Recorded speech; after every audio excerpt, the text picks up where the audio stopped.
which she's going to definitely have to improve today, Vernon. Her intent when running between the wickets. In the last game, I think that's where she just struggled a little bit. She didn't quite get away to her explosive start as she would have liked. And she wasn't able to maneuver the ball around and rotate the strike and really push the West Indian fielders. So here today, it's important for Lizelle Lee to also be looking to keep these West Indian fielders under pressure, not only with her stroke play, but with her running.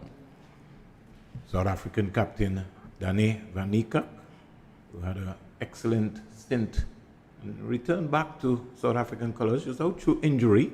Look at the field placing. The West Indies have started with a slip. Haley Matthews at slip. So we know quite a little bit early change. Shamila Connell looks like she's a little bit confused, Mali, in terms of that deep square leg down on the boundary there. Yeah.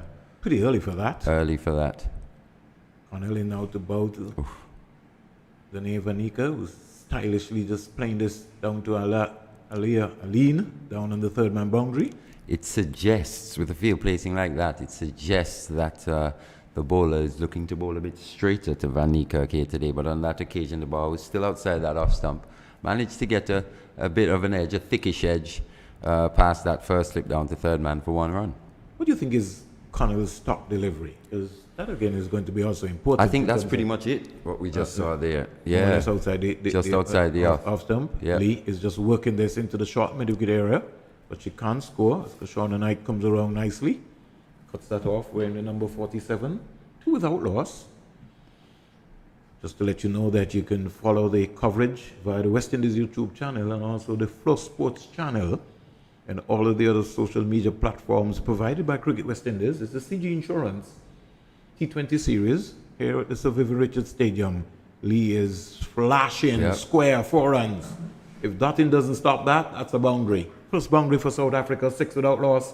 Lee goes up to 5. And if you can remember, in the first game, she was presented with a couple opportunities just like that, but the sluggish nature of the pitch on that day, the batters were just struggling to time the ball as well as sweetly as they would have liked, But on that occasion, Lizelle Lee cashing in on that wide delivery outside the off stump.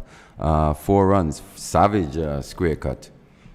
6 without loss. Connell just a little bit short. She's in now, bowling a 5th delivery. That's a beauty. It beat Lee all ends up.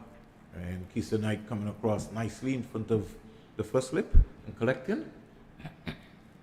Definitely a better wicket here early for batting. I think with the rain that we had the other day, just to see the wicket here in comparison to the first T20 looks a lot brighter in colour, which suggests it's a bit drier.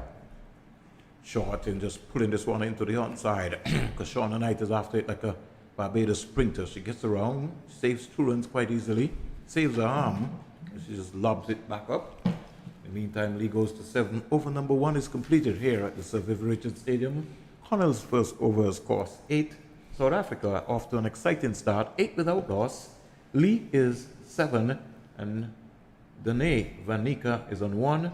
We get ready for over number 2 here in this T20 International Series. Yeah, from Lee's perspective, she'll be happy with the start that she's made here. Completely different to the first T20, and she's got these Windies bowlers under pressure, and the wicket's more to her liking at this point in time. This new ball seems to be coming onto the bat a little quicker than it was the other day, and the South African batters like these conditions. Strange, Mali, that little captain Anisa Mohammed is coming down to the fine leg boundary in front of us. Not sure why. At times she catches in slip as well. Yeah. Maybe she has an injury to her finger or something, not too sure, or sore hands. Pretty strange. But strange, considering she's skipper as well. You'd think she'd want to be in the circle to marshal the troops. But something has to be wrong because Connell is a short mid-wicket. Yeah, not sure why. I think it'll become apparent as the game goes along. We'll wait and see. Alea Aline, who bowled well in the first game, will start from the Sir Andy Roberts end here. She's going to bowl to the South African captain, Dane van Niekerk, who's batting quite a bit of a way outside of her crease as well. She gets a back of the length delivery, can't score. And good start so far by Aline. But you can see what Van Niekerk wants to do there. She's trying to nudge the ball and come through for a single, trying to get Lee to up her game in terms of running between the wickets, because she knows it's such an important aspect of the game. And if you look back, they're 135 for 3 off 20 overs. You could say possibly running between the wickets. If they could have run between the wickets a little better, that score could have been a little higher. Van Niekerk gets a short ball and just clips this one over Connell at the short midfielder. She's thinking about two, but change her mind because Lee is sort of hesitation, and once Connell got to the delivery, they changed her mind very quickly. Van Niekerk goes up to 2. Now brings Liz Lee into strike. 29 years of age, Mali. In fact, she's the only century maker for South Africa on this tour. High score of 101, 12 50s to complement that. So she has some class. Who was the 100 against? Was it against Australia? It just might have been. Yeah. Pull that one up for you in a little while. I vaguely remember seeing that, I think. She would have made her T20 debut Lee against Bangladesh in 2013. So relatively more or less new. Playing in her 81st game here for South Africa. Liz Lee. Looks a quite accomplished player in the first game. She gets a straight delivery and just stylishly just plays it up the mid-on. Can't score. She is. And comes around nicely. And she also, I've seen her do quite a bit of wicket keeping as well. And looking through this South African squad, you've seen quite a few wicket keeper batters as well in this squad. So just an added bow to her added string to her bow, really. Liz Lee. Not sure if she's going to do much keeping in this series, though.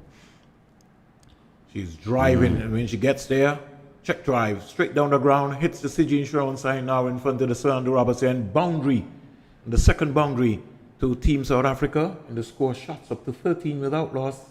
Lee's on the go here, she's 11, and Danae Van Niekerk is on 2, and the non-strikers end just looks on. Pitch up delivery, and just elegantly check drive, lovely shot from Liz Lee. And that shot just suggests how good of a batting pitch this actually is here with this new ball. Liz Lee there just playing through the line of that delivery from Aline, just lifting it over the top for 4 sweet runs. Aline with not a lot of pace, and here is another delivery here, and Lee was going at that, but it sort of went under her bat, really didn't bounce into her area. Had it maybe been in that little zone area there, should have been looking to crack that past DeAndre Dottin. Missed completely, so a dot ball. Aline's first over so far scores 5. And South Africa batting first after being inserted by the West Indies captain Anisa Mohammed. They're 13 without loss. Leon 11 waits. They're pulling the slip out. I just think it's just a little bit too early, Mali, to make those changes. Don't know what's going to be happening, but it is what it is. So we'll see what's happening. Earlier, Lee should want to end well. Going to bowl to Lee, and now bowls to Lee, and Lee is just clipping this one beautifully. Connor will have some work to do. I think they're going to come back quite easily for 2. And I think that is a risky position to have Connell in. And I would have preferred to have Koana Joseph inside the 30-yard circle and shave Shamel Connell's legs. Yeah, for sure. We haven't seen her in the infield too much in the previous series that we've watched between Pakistan and the West Indies. And here today she finds herself on the infield. We've seen her mainly on the fine leg boundary, to be honest, but they're just a little slow in getting to that ball, and the South Africans showing that positive intent, like I was talking about, and coming back for 2 runs. So good aggressive running. 2 overs bowled here so far by the West Indies. A little quiet start in terms of the West Indies, and you always expect fireworks to the point that we've already seen 2 boundaries struck here by the South African batters, and they've come into this game looking to try to see if they can put some pressure on the West Indies team. Shamila Connell, in the meantime, she would want to start well. She's going to bowl to Danae Van Niekerk, the South African captain. And we'll see what's going to be happening. Let's see what the approach will be. Connell goes past the umpire, as in now to bowl to Danae, who's back and cracking that. Just for a moment, dot in misfield, but backed up superbly by Koana Joseph.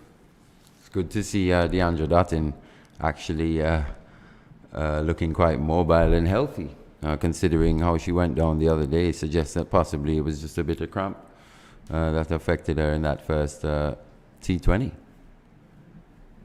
Yeah, so 15 without loss. All happening here. Lee is 13 on the non-strikers end. And Dane Vanika is in strike. She's in 2. Connell into a second over. Comes in now to bowl to her. She charges her. When she gets there, she misses it completely. Good control bowling here by Shamila Connell. She was almost advancing, was the South African captain. Had to change her mind very quickly. Seems to love to really come on that front foot. Dane Van Niekerk, Shamila Connell hitting her length there pretty hard. Not quite pitched up, just a good length delivery going through quite nicely to the wicketkeeper Knight. Jonathan Blades, the standing umpire here today as Connell goes past Blades. In now to both of the Nika down the onside. It's going to be signaled wide by Jonathan Blades. And he comes around now. And he will just wave. The scorers acknowledges it. Jacqueline Williams is the reserve umpire today. The match referee is Guyanese-born Rayan King. And Danish Ramdani is the other umpire on show today. So the umpires are getting a run out here in the Caribbean. We got in this Hero Caribbean Premier League. Number of umpires also on show. Titan Butler. Here is a crack square drive by Liz Ali for 4. No need to run for that. Yeah, sweet, yeah. Vanika just really leant into that beautifully. It was there to be hit. And she put that one away. Third boundary. And just for a moment, Connell didn't complete her action there. Marley Richards. Score goes up to 20. Dane Vanika goes to 6. Lee's 13. Showing really fast hands there, Dane Van Niekerk. Not too much foot movement, but kept her eyes on the ball and got her hands through that delivery really quickly and just smacked it through that offside for 4 runs. South Africa looking pretty ominous here with the conditions. We said this the other day. Will it continue? But at this point in time, South Africa building a good foundation. Here is South Africa captain just turning this to the short fine leg area, getting an easy single. She goes up to 7 and the score goes up to 21 without loss. If you're wondering what's happening here at the Vivian Richards Stadium on Flow TV, it's a CG Insurance T20 International Series, West Indies women versus South Africa women. And Mali, there's been a lot of cricket in terms of women happening all around the world. Yeah, England versus New Zealand in the first T20. Mm. New Zealand will be disappointed. England won by 46 runs. Tammy Baman scored 97. Oh, that's There is Lee going across the line of a delivery there. Straight delivery by Connell. But they really didn't go up with an appeal as if they really wanted it. I didn't get that reaction from the keeper as if they were sure. Could have been height. But good bounce, good carry here so far. South Africa 21 without loss. Went to over number 3. I think possibly where South Africa can be challenged here today by the West Indies is when the spinners come on. We've seen the spinners really stem the run rate. Good bang on target. Shamila Connell's delivery. Over completed here by Shamila Connell. Her second, not for 14 so far. And at the end of 3 overs here at the Sir Vivian Richards Stadium, South Africa being inserted by the West Indies team captain Anisa Mohammed. They're 21 without loss. Even without captain Stephanie Taylor, there's still quite a few spin options here for Anisa Mohammed. And what we've seen from this West Indian team, it's almost their strength.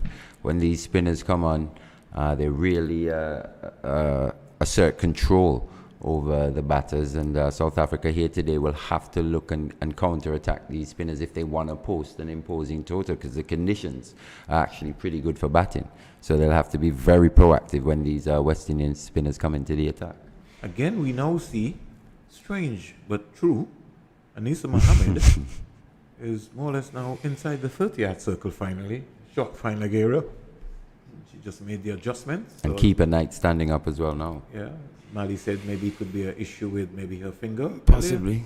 Aline will come in now to bowl to Van Niekerk, who was getting a more or less a stock delivery, and she likes to press forward. She's just waiting for a delivery in her hitting area here, and she'll look to clear that mid-off fielder, and if she connects, she'll clear that fielder pretty easily. 21 without loss. Went over number 4. Aline started well. Very impressive in her first game.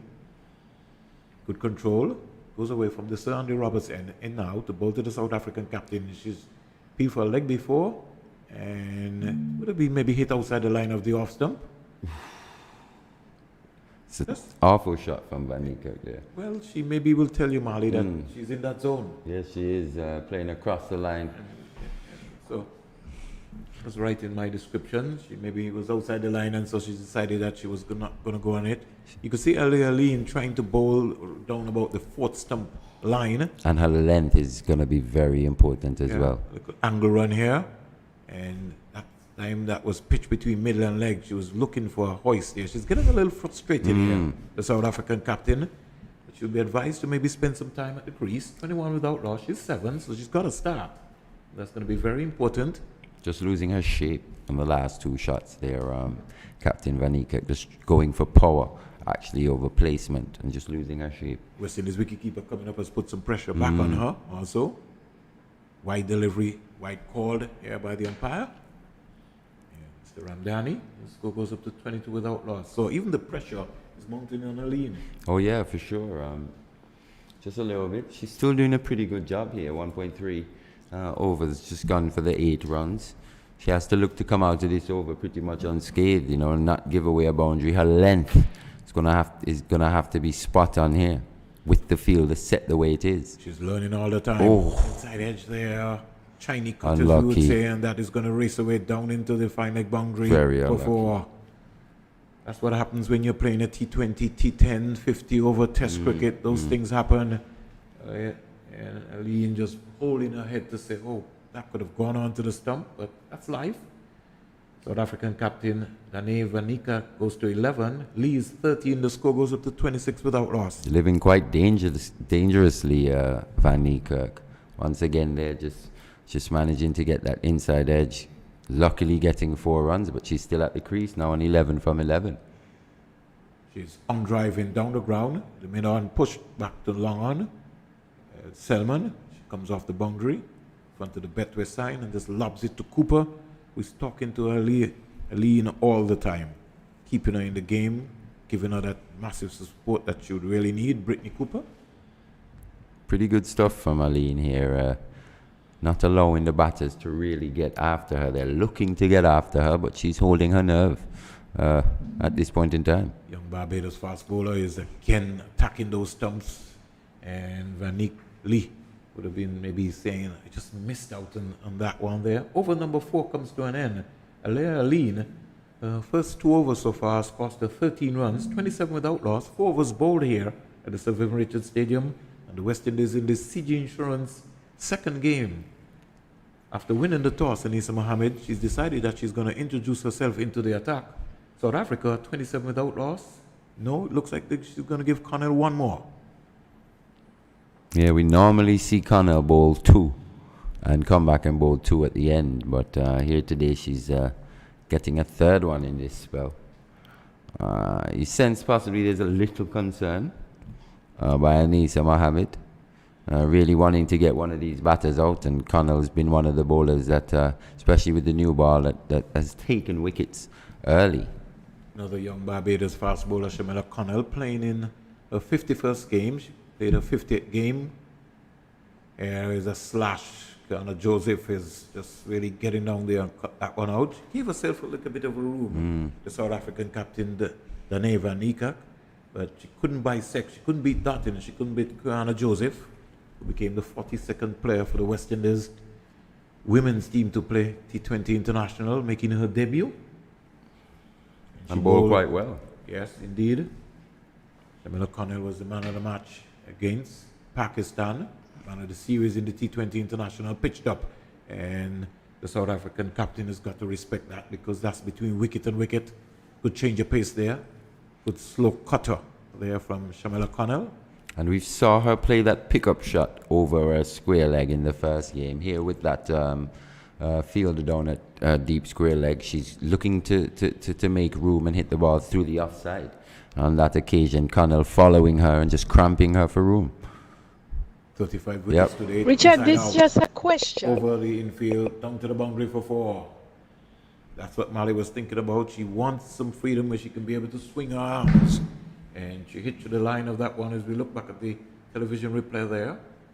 I mean, with the four fielders up in the circle on the offside, that's where the gap is. You go over them, but I think she's moving a little early, and Connell normally is pretty sharp and spots the batters move when they do move a bit early. But on that occasion, just pitched that ball right in the area what that Captain Danae Van Niekerk wanted, and she executed that drive over extra cover superbly. Score rushes up to 31. That run rate hovering around 7, still the 10 wickets in hand. We saw Laura Wolfart, what she came in and did the other day. Ominous signs here for the Windies. Here is Van Niekerk just clipping this into the mid-wicket area, coming around from the deep backward square leg. It's Kashona Knight, and they get 2 runs quite easily. 35 wickets for Connell at this level, at the T20 international level. Best bowling figures of 3 for 14. And she's just really looked a lot fitter from the time we saw her against Pakistan. She has. Big, strong, you can tell fast she's been bowler. doing some work, yeah. She's certainly been working on her game. Pitched up over Hayley Matthews at short mid-wicket and down to the boundary for 4. Just a clip. She likes the ball into that area. Anything between middle and leg, she's going to whip that. And maybe we begin to ask if maybe it was ideal to bring Connell back for the 3rd over. Yeah, it's looking, but hindsight's 2020, it's looking not the greatest decision at this point in time, but she's still got another delivery. Could still remove Van Niekerk and justify her coming back for this 3rd over, but at this point in time, Van Niekerk now racing up to 22 of 17. That strike rate 130, pretty much, and with the 10 wickets in hand, West Indies will have to be very good. Here is Van Niekerk having to respect a good delivery because she followed out this time. Connell is upset with herself. For 3 overs has cost her 24 runs, 37 without loss. Team South Africa batting first here. And 5 overs have been bowled by the West Indies. Something for Anisa Mohammed to think about. Yeah, these West Indian spinners are going to have to be very good here today. The foundation, a pretty good foundation being set by these two. Lee a little bit being starved of the strike recently. From a West Indian perspective, they'll hope that her rhythm's been affected, but Van Niekerk has blossomed into her innings as she's gone along. And these two, this partnership of 37 with a run rate of 7.4 and looking to build with Cap, Wolfart still in the hutch. At this point in time, they'll be pretty happy with where they are. Almost looked as if Anisa Mohammed was going to think about bowling, but they maybe decided that, listen, we're going to bowl out our seamers, we're going to go for 6. And then go all straight, spin. Yeah. all spin in terms of what's happening. Let's see if that will work. Alea Aline has bowled well so far, and she will start over number 6 for the West Indies from the Sir Andre Robertson. Slight angle approach and bang on target. And in the meantime, Liz Lee has got to defend. Brittany Cooper just looking at the ball and just deciding what is going to be happening here. Been following the CPL, Mali? Yeah, I have a little bit. Yeah. Was it the Knights today? Roston Chase scoring 85 or 50. Putting his hand up, possibly for a late charge in this for that World Cup squad. Don't even think they'll be thinking about that. I think the squad is already picked already, Mali. Yeah, you think so? Yeah, Rutherford maybe might have just upset the apple cart. Even Rutherford, that's what I'm saying, you know. Players, I mean, the games are there. You need players in absolute form, you know. Tonight is an opportunity for Devon Thomas to even Once seal again, a spot. once again. Yeah, you know, and really put Andrew Fletcher under some pressure. Maybe just get into the team even as an opening batsman. I think he's quite capable. Aline comes in now to bowl. To Lee. Lee is just looking to clip that. Can't beat the field at short mid-wicket. But it's been exciting so far, and I think one has to give credit to the groundsmen who have done an excellent job so far, Mali, with the pitches. It's done everything. It's fun, it's at pace, the batters can be able to enjoy themselves, and they keep talking about small grounds. It doesn't matter how small the ground is, you got to still play proper cricket shots. Yeah, especially if you're hitting it 10 and 15 rows back. It doesn't matter how big, how small the ground is. There's 6 on any ground. Here is Aline just helping that pass. Anisa Mohammed only to chase and retrieve. Badly lined off delivery there by Aline, and she knows that. And Lee pounced on that quite easily. Score goes up to 41 without loss. Very impressive start here so far by Team South Africa. Lee goes to 17, and the South African captain, Dane van Niekerk, is on 22. Current run rate 7.24. The length wasn't too bad. It was just poorly lined. And with Captain Mohammed up in the circle, Aline can't afford to stray onto the legs of Lizelle Lee. And she made her pay on this occasion. Yet another 4 to Lizelle. She's driving, through cover, diving stop there. But it's gone through, and it's downgrade. But Running down the hill. No, it's 4 not runs. for 4. Back-to-back 4s. In fact, Mali, I wouldn't have even gone for the dive. I think he had enough length, that he had enough pace that she could have been maybe able to pick it up. Just slightly mistimed that dive. I personally feel that way. I think. And she's maybe injured herself there. Kind of stuck in the ground a little Looks bit like when it's she shedding went down. nations. The nation. Yeah, her knee. Kind of stuck in the ground. Yes, I hope that she's okay. The West Indies having a number of injuries. It looks a little bit concerned because the physio is sprinting like a 400-meter runner from Guyana around the track right there, and that looks a little serious. She jarred her knee in the turf on that occasion, Springs. Looks like she's injured her hip, her back, somewhere around that area, the way she's holding. Or it could even be her knee as well. West Indies can't afford any more injuries right now. We saw what happened to Dutton. We hope that she's fine and well today, because it's another hot day. Let's look at that again. I was saying, Mali, see the dive there. I would have maybe still had enough time to get there a little quicker. I think her technique as well, yeah, on her dive, just let her down. We see it almost being part and parcel of both the men's and women's game. The athleticism and the diving you see around the field, but with good technique on that occasion. Her technique just let her down, and she came down pretty hard on that knee and just jarred it in the turf, and seems to be in quite a bit of pain, Springs. There's a T20 series taking place, a 5-match T20 series taking place between New Zealand and Bangladesh. New Zealand made 60? New Zealand made 60? Yeah. I had to bring that one up, man. Yeah, I just saw that. I saw that as well, but did Bangladesh chase it down pretty 62 for 3, or Okay. 15 overs. So you understand it was a tight contest. So they 1-0 up in that series. I tell you what, ever since West Indies beat Bangladesh at home, Springs, the wickets, Bangladesh have almost told themselves that this is not going to happen again. The wickets have been far drier, been spinning square from ball 1. Here is Lee driving again that's down a the ground. beautiful Beautiful shot. Through the offside. Punch down the ground. And that's a boundary to Team South Africa. 49 without loss. And the power play comes to an end. Aliyah Aline's figures. 3 overs, no maidens, 25 runs, no wickets. 49 without loss. Lee goes to 25, and Dane van Niekerk is on 22. The current run rate is 8.17. And they played just really good cricket strokes, Springs, these two batters, Lizelle Lee and Dane van Niekerk. On that occasion, Lizelle Lee just playing through the line once again and having that timing and power to beat that mid-off fielder. Actually had no chance. Ball raced past her for 4 runs. And this lead is not the lead, but the partnership is now 49. Run rate steadily increasing. Now it's at 8.2 as we see young Kiana Joseph coming into the attack. And this is the strength of the Windies. Let's just see what they managed to do against these two batters who are pretty well set. Ireland would have won their T20 series over Zimbabwe. Paul Sterling scoring his first T20 100, 115. Zimbabwe posting not a good score. In fact, Ireland scored 178 for 2. Zimbabwe 138 all out. They lost by 40 runs. And before that, Sterling would have scored 19 and a half centuries before scoring his maiden century.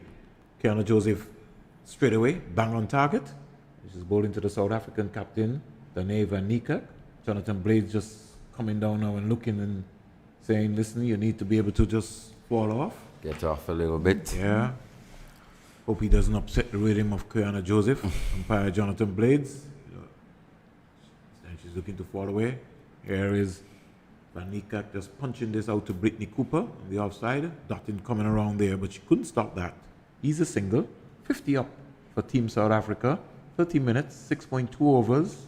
South Africa 50 in over number 7. And Kiana Joseph just starting off some 38 deliveries. Much better power play here today for the South African team, Vernon. Certainly. Here is Lee back and just punching that easily. Anisa Mohammed will have some running to do. She doesn't have a strong arm. So Dottin is going to give her some support. And she saved, I think, a single.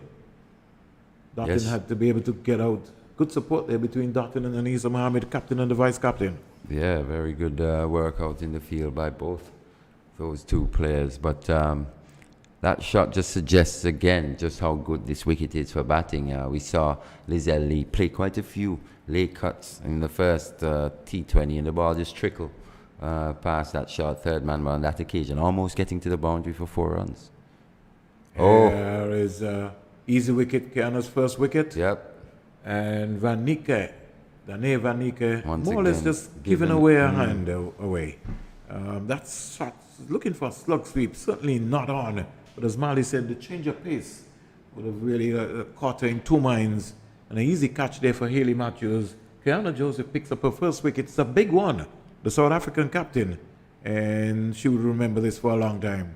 And what we saw in that first T20 as well was the West Indian spinners actually looked to bowl quite slow to these South African batters. And on that occasion, she just slowed that one up from the previous delivery.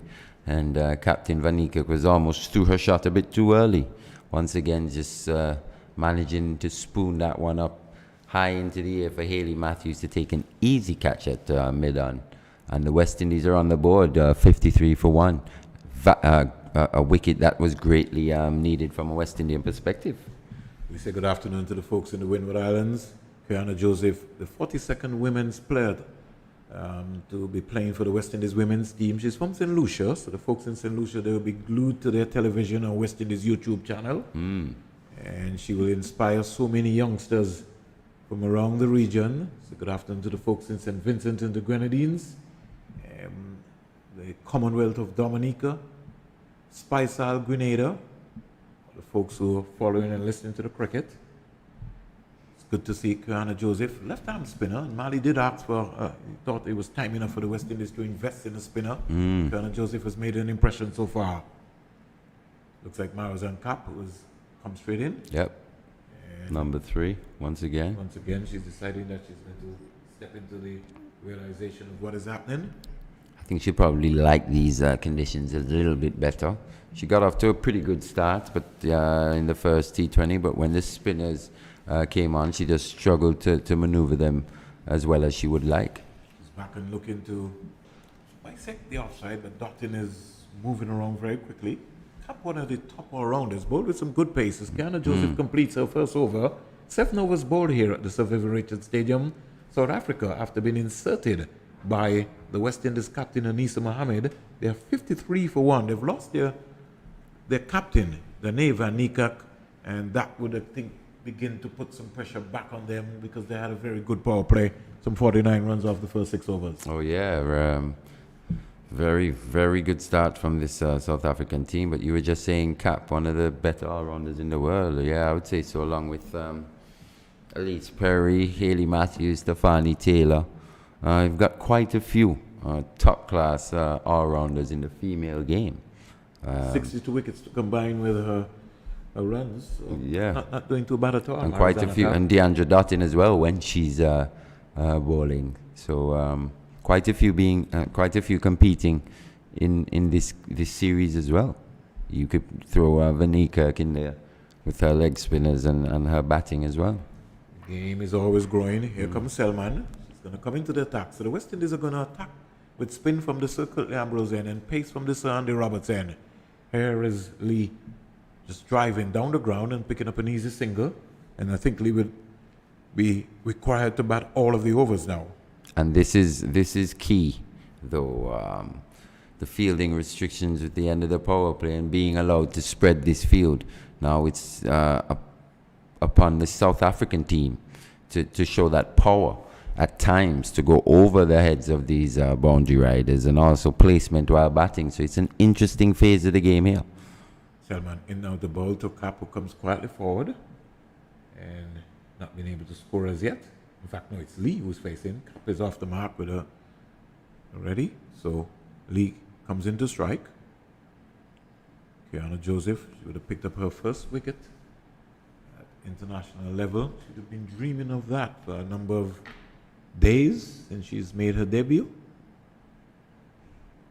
Whipped down the ground by Lizelle, picking up a quite easy single. Now brings back Marizana Cap into strike. And it was this partnership in the first T20 as well where the Windies actually asserted some control. This partnership just got stuck a little bit, and the spinners had the control over the batters, not really allowing them to score that 5, 6, 7 runs or over as they would like. South African players, they hit the ball straight down the ground consistently. Here was Cap again, just undriving down the ground. I think it might be better for the West Indies maybe to bring Shamila Connell just a little bit straighter to her left, because they don't play cross-batted shots. They tend to look up the V. And every time they do play that cross-batted shot, it doesn't really come off. It doesn't seem to be a part of their game. Selman in now to bowl to Lizelle. She's punching that out to the sweeper on the offside, so there's protection on the offside very quickly. But good stuff this from the Windies. Just getting some measure of control back, since the power play, with the boundary riders out and the bowlers bowling accordingly. With that wicket, the run rate has just dipped a little bit. It was 8.2 in the previous over, now it's 7.3, and the Windies will be hoping for it to dip even further as they go along. Cap here, she's called. She's driving again to the offside. Good, elegant shot there. She sort of just hit that on the move. Over number 8 completed. It's a T20 series, CG Insurance International T20 series. West Indies women versus South Africa. Team South Africa 57 without loss. Lee's on 30, Cap is on 2, and Selman's first over cost 4 runs. It's good to see Nation back on the field. Yeah, elegant stroke from Cap, but she has to find a gap. Doesn't want to put herself under any pressure here by allowing the Windies to bowl these dots to her. She has to find the gaps and look to rotate the strike. With Lee on 30 from 24, she has to also come to the party. Lee waits for Kiana Joseph. She's back and slapping that out to Brittany Cooper. They only get one because she has a bullet arm, and she just rifles that from at least, I would say, 60 meters. Am I right, Mali? Yeah, I'd say so, roughly. Right into the keeper's glove. It's a good single that for the West Indies there. Cap, you sense just under a little bit of pressure here in this situation. And Joseph bowling that tight line. Cap is back and just punching that down to long on. Nation comes off the boundary, quite easy. Yeah. Again, I would like to see Hayley Matthews just again come to her left inside the 30-yard circle, because she's not going to look to hit into that area there. In fact, what you wanted to do is to force her to be looking out of her left eye, to be trying to get fancy there, especially to the left arm leg spinner. Joseph in now to bowl to Lee. Lee is back. That sort of bounce and stopped on her. It's almost looked like a long single, Mali. Went to the left of Aline, but Cap, getting their communication right. Cap is now saying, come on. And we saw that. Been a single. Yeah, we saw that in the first game as well. They just struggle with their communication a little bit, these Joseph two. in now to bowl to Cap, and Cap is pulling that down delivery to the boundary for 4. She pulled that one down and put away nicely. That's a lovely shot. And Joseph knows that. No need for her to try anything different. Just keep it as tight as possible. A boundary to Lee. She goes to 35. Cap is 3, and South Africa 63 for 1. Just a poor delivery there from Kiana Joseph, just dragging that one down a little bit, and Lee being quick enough to get back, rock back, and pull that to a wide mid-wicket for 4 runs, or wide-ish long on for 4 runs. That's how good this track is. She's trying to get a little fancy, but can't beat Dottin because it didn't have any pace. So Kiana Joseph varying her pace there. And Suckle, that one was just a little bit slow. And it's something she does pretty well from what we see. She varies her pace nicely, Vernon. Beautiful delivery, good flight there. Clipped away straight to Hayley Matthews. Over number 9 comes to an end here at the Sir Viv Stadium. Lovely over by Kiana Joseph, with the exception of that boundary. Her 2 overs so far has cost 10 runs. She's 6 picked runs up that coming wicket. off of that over. 63 for 1. Lee 35, Cap is 3, 9 overs bowled. Yeah, and that run rate, and now at 7, still dropping again. And it's a pattern almost at times what we've seen from this West Indian team. If the Pacers tend to go for a bit of runs, not normally, but if they do, the spinners are always there, or when the spinner comes on, you tend to see that control being asserted. But and also Selman from the other end doing a pretty good job, just going for the 4 runs in her first over. Selman, also from Barbados, replacing Alia Aline, age 32. Selman, she's been around for some time. She bongs away nicely. She's going to come in now to bowl to Cap, Arizona Cap, who's driving. Oh, that's well done. And that's a magnificent save there. Probably saved 2 runs. What do you think? Certainly, indeed. It was hit straight and powerfully. If that had gotten past, it was at least 2 runs. Who knows, even 4, because it was timed that sweetly. And these fielders are pretty wide, that long on and long off. So pretty well done there by Shakira Selman, saving some runs. The best bowling figures have been 3 for 23, 48 wickets in this version of the game. Here is Cap driving down the ground, getting an easy single. Something just gives me the impression that she's not completing her action, Sylvester Mali. Yeah, She's but more or less just stopping. yeah, I think she's just not trying to give these batters too much pace here. And with the way the field is set, it's going to take some power, especially from Cap, in order to score those boundaries and sixes. And it's a well-set field. Here is Cap driving again. Oh, down you the see, it's a ground, bit 4 straight. runs. No, it's Lee on that. Lee, sorry.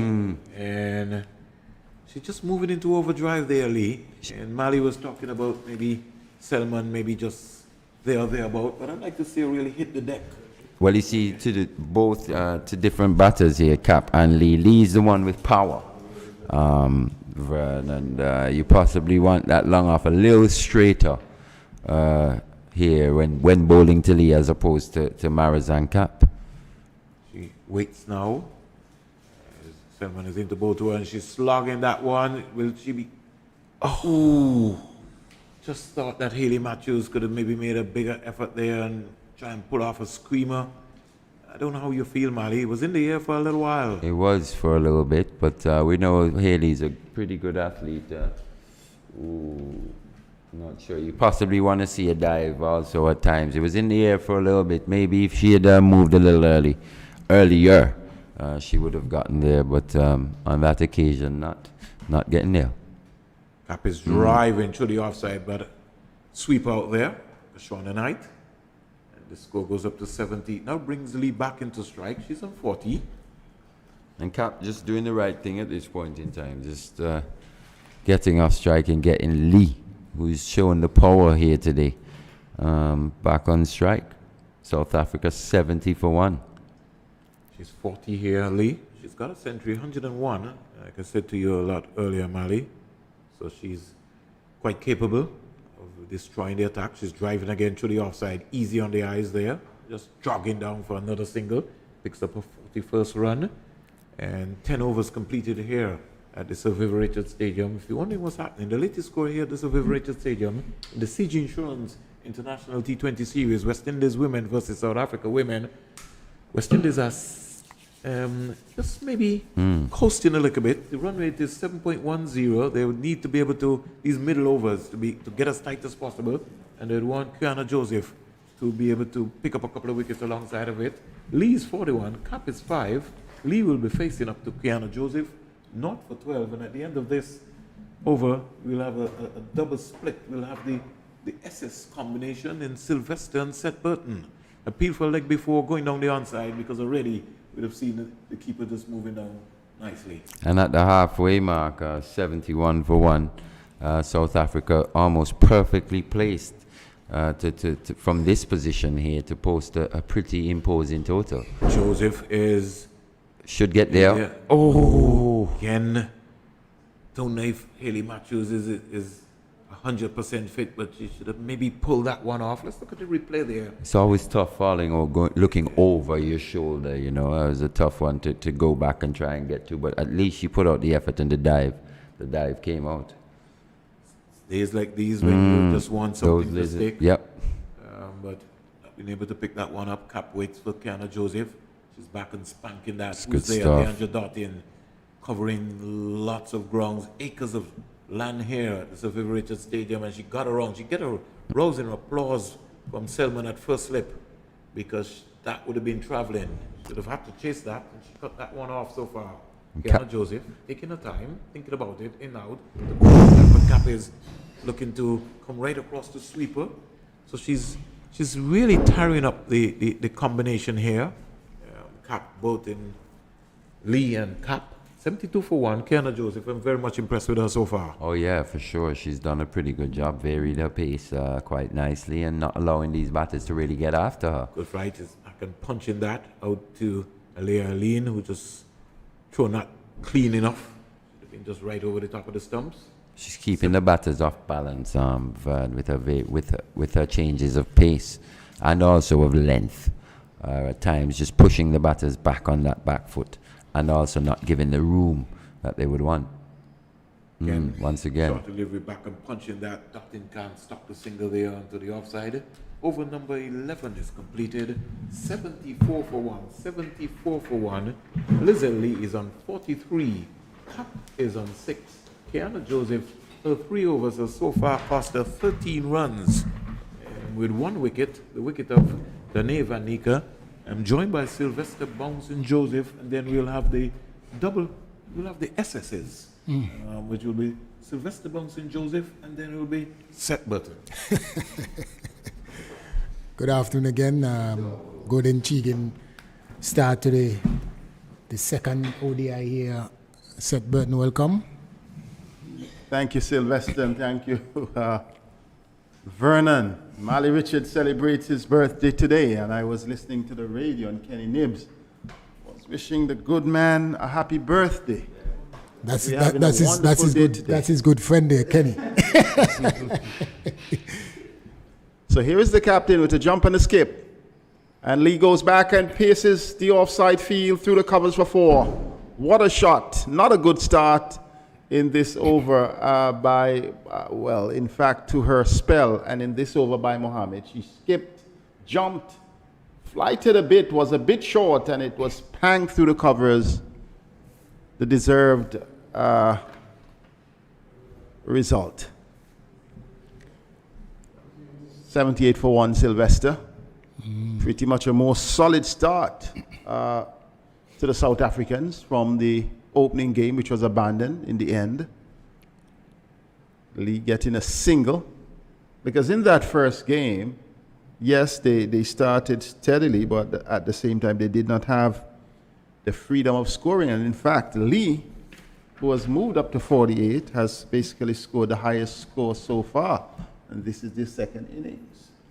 Yeah, she had a good outing in the first game as well. She got she got caught deep mid-wicket, I believe, but she was, batting well. She scoring. In fact, she got 30 from 30. Yeah, she was the one who was run out in the end, had 3 fours. And she's batting with, once again, Cap.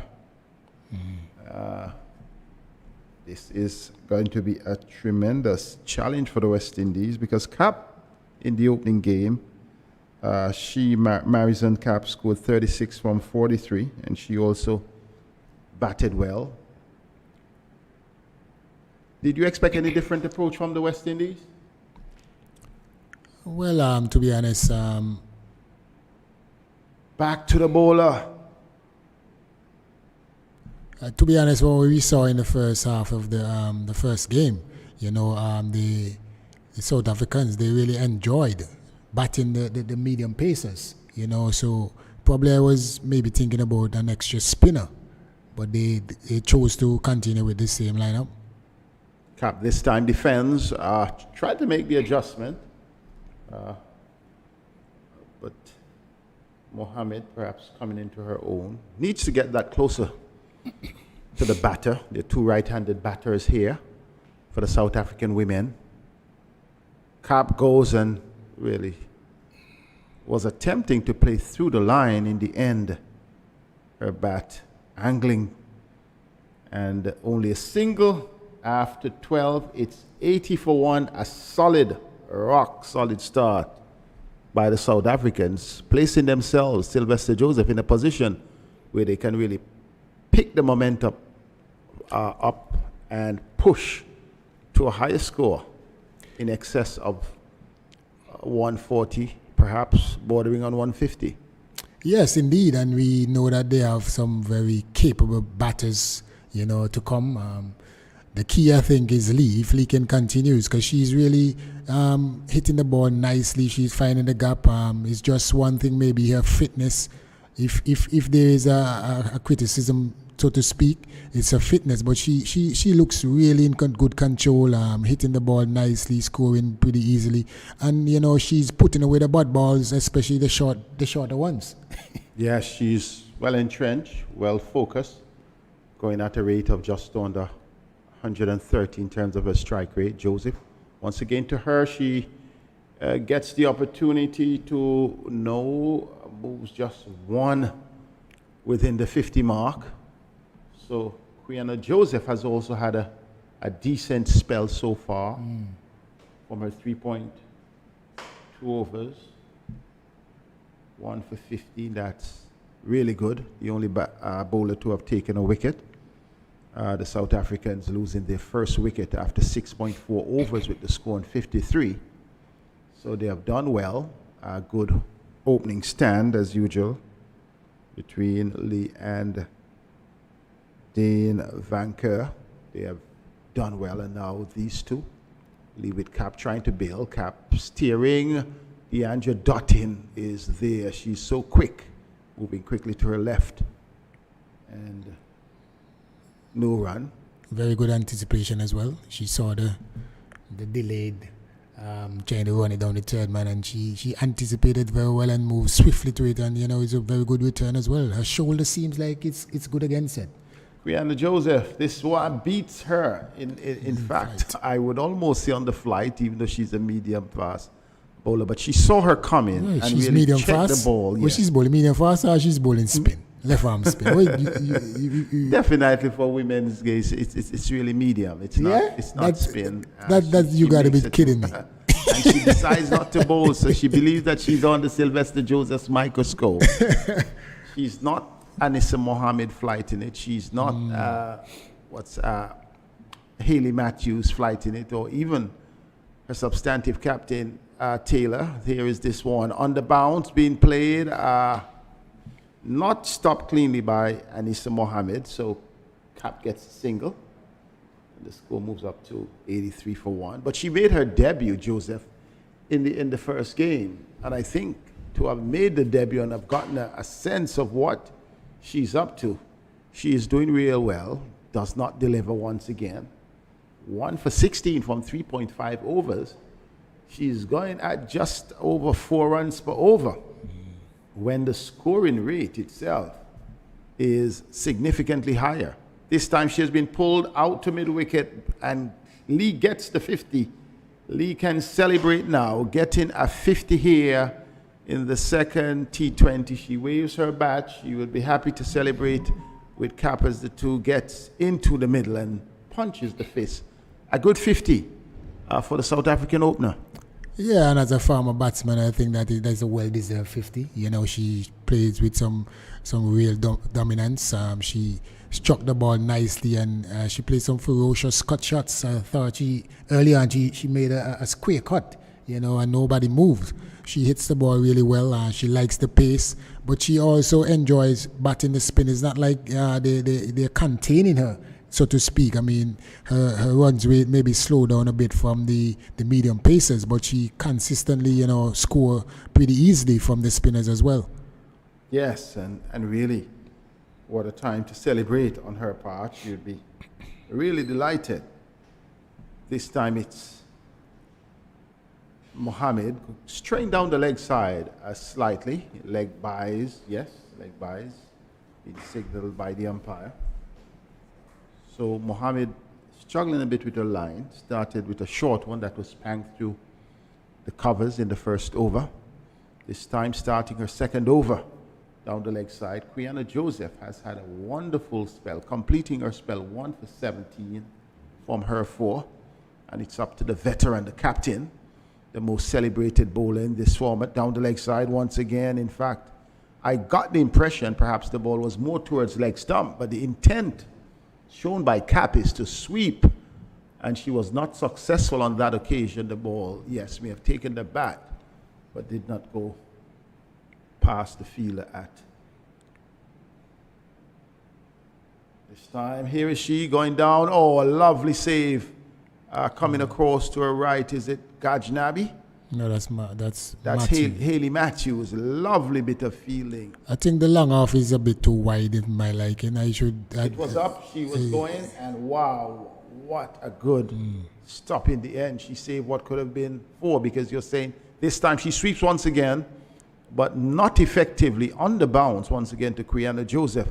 So she's favoring that leg side. She's very decisive that she's going to sweep Anissa Mohammed, but Mohammed perhaps is getting the better of her. I think Mohammed understands that she's played very, very well straight down the wicket and to the offside. So she changed her line, and bowling a lot straighter. That's why I believe that the long off should come more like the sandal sign down there. So only a single this time, hitting it out to Cooper. You can't take those chances with Cooper. Has brilliant arms, brilliant throws, and can also catch well. The West Indies women having a very good fielding side. You notice a subtle change now. The backwards here comes up and once again she goes. Wide signal by the umpire, and Anissa Mohammed must have well asked the question, and that has been a huge debate. In fact, that one did pitch just about leg. She was sweeping, and she was fortunate. She was fortunate that one didn't go to 4. Because she brought up the beat backward square and put the extra cover out, and she bowled at one just about outside the offside. Having confidence in her bowling, this one is pulled out to straight mid wicket. That's 4. She picked the gap on that occasion, piercing the fielder at mid wicket and the one at long on, and getting between them easily. Anissa Mohammed perhaps not fully in control, and that one was picked from off and piercing that gap. 4 runs, a good 4 coming up there for the South African batting cap, and she will be happy with her return so far. Yeah, I mean, Lee, she continues to show that I heard earlier on that she won that score a century some time ago, and you can see why. She's very strong both sides of the wicket. She understands and her skill set, and she finds the gap pretty often. If it's one thing, if she can get a little more fitter, I think she can be more more dominating in terms of execution of some more of her shots. How do you determine that she needs to get fitter? But I mean, the last game she got run out, and from what I'm seeing here. So I'll be doing some research to see how often Sylvester Joseph got run out in his career. Not much. You wouldn't find any. Maybe if you check on Wrigley Jacob, he will be one. I won't allow you to go to Wrigley when he's not here to defend himself. He would tell you he was just a man like when you look at Devon Thomas, he almost runs for everything. I'm wondering. Maybe it's the wicket keepers. Maybe it's the wicket keepers' instinct. Well, we have now seen Haley Matthews coming into the attack, coming in to bowl the 15th over. South Africa, meanwhile, 91 for 1, and this is looking like it's going to be a good score. Perhaps Tuesday was the opportunity to get a feel of the pitch. We're in fact using the same pitch that was used. Matthews on the pads, whipped away into the straight mid-wicket position. A single to Cap, Marison Cap, who is a decorated all-round in the South Africa team. Listen, Lee has really motored well from the beginning, sharing in a half-century opening partnership. This time she works the ball, short back of the square. Fielder speeds off the boundary and only a single. So she would have played, in fact, when you look at what Cap has done, who is going to face up, she has been an outstanding all-rounder, we reckon, for South Africa, for getting all the club cricket. She lobs the ball just over the head of the fielder at the short fine leg position into the boundary for 4, I think, which was reflective of the way she got out in the previous game. In that case, she found the fielder but on this occasion it went over the head of Anissa Mohammed for 4. 97 for 1, Sylvester Joseph. They are pretty close to the 100 mark, and we are not yet in the last 3 overs. Signs that it could be a huge total. Could be a good total. I mean, conditions here today is much better than the first game. So, Better delivery by Haley Matthews, driven. But only as far as the fielder coming off the long on boundary. That's Shadeen Nation. So Lee would like to show her prowess here. When we look at the batting of Cap,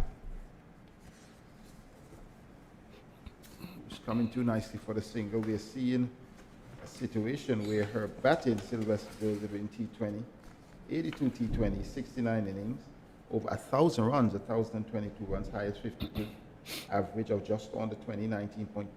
In ODIs, in 98 innings, 2,017 runs, 28.81. And when you see her bowl, you know that she is a special player. This time she drives out towards Nation on the long on boundary. Once again, a single. And the 100 comes up. The 100 comes up for the South Africans. So, in fact, the 14.6 overs, or at the end of the 15th over, they have compiled in 62 minutes. And they have really been batting well, with Lee getting 56 of those from 43 deliveries, Cap 17 from 26, playing the anchor role. I think what a good combination. The two, though, meanwhile, have put on 47 runs, and they are looking good. It is ominous, I think, for the West Indies. yeah, indeed. And as I said, the conditions here are much suitable for batting, than the previous game, the first game. And they had a good total in terms of 135, and they were set. Basically, there are similarities in both innings. These two had a very good partnership in the previous game, and they continued now with better conditions and, eliminating the risk of a run out, because Lee got run out in the first game, and, they're really having a good partnership. The standout bowler for the West Indies would have been Joseph, 1 for 17. And she has completed a quota of 4, the only bowler to have taken a wicket. I think the rest of the bowling would have done relatively well, but would have gone for a few runs. And now we are seeing a change from the Sir Andy Roberts end, driven back past the bowler. And only a single. Selman coming in after replacing Anissa Mohammed. Relatively a straight approach. It was a good delivery. She played it nicely on the onside, but good cover being placed by the West Indies captain in Mohammed. So we see Knight keeping right up for Selman. Selman pitches up, out towards the over, in fact, a few bounces into the straight mid-wicket boundary for 4. Deandra Dutton tried everything that she could. She didn't give up, but it was a good delivery. But she really hoiked it nicely. And there was Deandra Dutton striding, but could not prevent the 4. Lee is pressing on. She moves up to 60. 60 from 44 deliveries. And this is, in fact, good batting. Well, you said Lee is the anchor, but Lee is one of the most dominant players in the team. When you look at the strike rate from throughout the team, I think about 3 or 4 that has a strike rate over 100. And Lee is one of them. So she's not only the anchor, she's one of the most dominant. She's the rock. Yeah, she's the anchor and the rock. Yeah, she's been one of the more successful players. In fact, she has had 10 fours in a knock of 60, so it tells you. And even the strike rate, her strike rate 100 plus is 60 from 45 deliveries. Over 133, a strike rate of over 133. So she has been doing well. 10 fours so far in her knock of 60. 105 for 1. Pressure on the West Indies women. Selman comes in. Struck once again by Lee. Cooper comes around and does not take the catch. In fact, spills the catch, and the ball goes across the rope for 4. She was coming around from the mid-wicket boundary, moving towards her left. It was a delivery that was once again in the arc, and there was Selman coming around, and she thought that she would have had it, and the ball spilled from her grasp and bounced just in front of the rope. And Lee has gotten her 11th boundary, 11 fours so far in a knock of 64. And perhaps with 4 overs remaining after this, Sylvester Joseph, she could well motor on into top gear, and she may well could put herself in sight of a possible 100. Indeed, she's scoring boundaries at will and striking the ball really cleanly. This time she goes back. When you look at it, I was going to look keenly at how Selman approached that, because she's picking the ball up from outside the off stump in the arc and swinging across the line, and I wanted to see whether Selman would have gone for the stumps, which did on this occasion. They made an adjustment in terms of the fielding, bringing Whitney Cooper more in the corner position. In that same position in which she dropped the catch, and in the position in which the last 4 went. So that may have been her favorite spot. Good to see good thinking on the part of the West Indies captain. This time she hits this one nicely inside out over the top for 6. She moves up to 70, motos on to 70, and she's definitely in command here. This time Selman just outside the off stump, and she picked that one up just with the swing of the bat, effortlessly, over long off for 6. And all that we can see is a retrieve on the part of Aline. And the West Indies women are definitely under pressure. South Africans after 16, 115 for 1. Would you have given the South Africans the opportunity to bat first, knowing that they would have already gotten a chance to see what the pitch offers? Well, I'm a different kettle of fish in terms of captaincy. If the conditions are good, unless the pitch is not wet, we don't really insert the opposition. We toss the bat first, especially when the sun is out. But I guess remember against Pakistan, it seems like that is one of their plans. When they won it, they prefer chasing. So that is, I guess, the plan for the West Indies women's team when they win the toss. They prefer chasing. So you stick with your plans, and hopefully that they can really chase down this target. And it's going to be a challenging one. Anissa Mohammed comes this time from the Sir Curtly Ambrose end. Cap was playing across the line, the ball taking the pad. We have not seen perhaps DeAndre Dottin, who would have had a cramp in the last game while batting. Still, we have not seen her in bowling consideration here. Mohammed. This time played out in the air, a challenge by the fielder coming off of the long on boundary, but no damage as far as a wicket is concerned. So these two continue to mount a strong partnership. Should the nation who attempted that catch, well, in fact, I would say that save.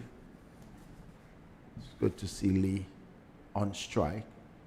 She would have had 1 T20 100 so far in her career. She goes right across the wicket, swings across the line, does not connect. Perhaps she's trying to play to the advantage of the wind, because she would go with the wind on the western side here, playing across the line. Anissa Mohammed, though she's flighting, not with a lot of guile or even with, she's not flat, she's not flighting. So Lee perhaps, is favoring something there. I think the ball is struck her on her elbow. On her hand, she's holding the hand, cap goes down. Pay some attention. We're yet to see the physio, wonder whether physio would come. Yes, cap has called on, beckoned that the physio comes on. So would be some concern. Yeah, it's that ball was basically a little quicker, and I think she swung a bit too early, and the ball, struck her baby on her elbow or forearm, and sometimes when a ball hits you in that manner, it gives you a bit of a shock. Yes. Your hand, so you have to get your hand and get the physio out and maybe get a glass of water. And allow time to wear it off. Yeah, it's going to be time. Yeah. Maybe sometimes you have the cold spray or the magic spray they used to call it back then. Because even though Mohammed does not have the pace, she went across and was going down in the manner that she wanted to sweep, and anything hitting you in that situation. So a good recap will tell you that Cap is 9. You see the magic spray there? You see what I'm talking about? The magic spray. Is it psychological or does it really work? Is it a freeze on? Yeah, it's a freeze on. It's a freeze on. So it Sometimes tells the mind that you're okay, but you may not necessarily be okay. It kind of numbs the area as well. Right. It tells the mind that, but later on, when it may wears discover off. something else. Yeah. It's interesting. Man, Interesting. these- Your mind these sprays is a powerful thing. At a time I know a player brought said that, what they had in that bottle was some water just to get some. So the mind is it's the most powerful organ in the body. It can cause you to think that you're over something. It can even give you a psychosomatic response that you may be down and you could not fake an injury, but you're struggling simply because the mind is not present. But Lee, as I mentioned, 1 T20 100, her highest 101. She has been doing pretty well with ODIs as well, 3 ODI 100s, and it tells you the quality. She really has some quality. That shot, the last shot over extra cover.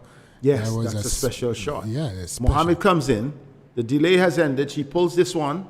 She does not get further than Selman, who is stationed on that mid-wicket boundary. So we have, 3 boundary fielders on the onside and 1 on the off. So we have the long on, the mid-wicket, and the backward of square. Then we have the long off. Captain Mohammed. This one is played out to the fielder at long off. Joseph comes around, picks it up. In fact, sends the return. It's not Joseph, but it's in fact Connell. A very strong return. So Cap, Lee only getting 1. And good movement we see by the West Indies fielders. But this time it won't be 136 they will be chasing. They will be chasing many more, I reckon. This time she goes back and steers it nicely. A big chase there by Deandra Dottin. Will it beat her into the boundary? Oh, she pulls it back nicely before it gets to the rope, and they're coming back for the run. Is there a run out? Not out, says the umpire. And a good bit of combination between Dottin and Cooper. And in the end, Knight, Kaisia Knight taking it, but to no avail. Yeah, I think the throw was a little bit too wide. If it was a bit straighter, I think she would be in. That was Cooper's throw, lobbed a bit. It came to Kaisia Knight, and she was unable to take it. She couldn't take it in front of the behind the stumps because she had to meet the throw. Nevertheless, there were 3 runs. And if I can recall, it's similarly in the first game that she got run out when Connell, I think, made a brilliant save, and though it was down at this end, Curtly Ambrose's end, it was a very similar situation. There's a Deja choice. vu, things repeating itself. I think the throw was a bit wide. The throw was a bit wide. If it was spot on, I think she would be in a lot of trouble. And you can see now fatigue definitely coming into Lee. Lee's getting a quick breath at the non-striker's end. Sometimes you're running and you're speaking about fitness, and you may say, "Oh man, this is hurting me." It may not be hurting you that badly, but you need some water. You need some. You really don't want folks to know that you're winded. So, but she's been there for a while, So. Cap this time pulls this in the air. Will it be taken by Cooper? Cooper takes a brilliant catch. A brilliant catch. It was dying as she ran around. She ran around about 15 meters from straight mid-wicket to mid-wicket, regulation mid-wicket, and she took that just about 3 or 5 meters from the boundary. A brilliant catch, a good way to break this partnership. Here is it. Pulled nicely, but pulled against the wind, and brilliant stuff. Just a few inches away from the ground. That sort of feeling inspires teams, and I'm sure the West Indies are happy to be inspired by the great, outstanding feeling of Brittany Cooper. Indeed, Cooper has been around for quite a while since with the women's team, and this is, I think, one of the reasons why she constantly, in the mix. Sometimes she struggles with her scoring, but in terms of her fielding, she really is one of the top fielder, I think, in the women's game. In the 2 or 3 overs before, when she dropped one going to her left, where she made a desperate effort, and I think as long as she got her hands to the ball, when you put in such effort, you have to hold on. And yes. This time, and she really held on really well. A fantastic catch. So Cap going for 24. Hayley Matthew once again is in, and Lee goes back and she plays this majestically out towards cover for 4. She didn't go over extra cover. She didn't go out too long off. She waited on it, and she just really hoisted. Look at it. From around the wicket, she just went back and hoisted nicely over the cover fielders into the boundary for 4. And Lizelle Lee is really into top gear now, Sylvester Joseph. She is on 75. And in fact, that partnership with Cap was one worth 69 between the two. Very good runs for the second wicket. This time she's bowled. Hayley Matthew has the last laugh. Smart bowling on the part of Hayley Matthew, coming from around the wicket and angling the ball across towards the off stump. Lee was going, you can see she was tapping. She figured that she had it covered. Matthew showing her prowess here, and she got one, and it really went the other way and rocked back the off stump. Her expectation is that Hayley Matthews is the off spinner, but Hayley Matthews took that one away from her, and a good delivery by Matthews brings to the end a very good knock on the part of Lizelle Lee.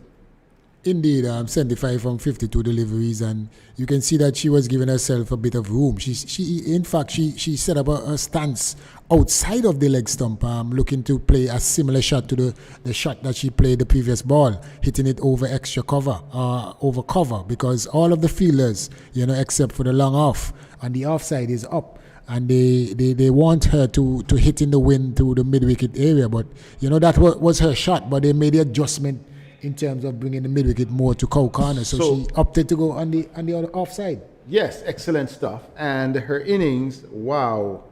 Her 75, 12 fours and a 6. Strike rate of over 140. Excellent stuff from Lee. So 2 new batters are in. It is correct to say batsmen in their women, just like in the boardroom, you're always a chairman, whether you're a woman or a man. But we'll just use the word batters for now. We see Laura Wolfart and, in fact, 2 new batters. And Brits is also with her.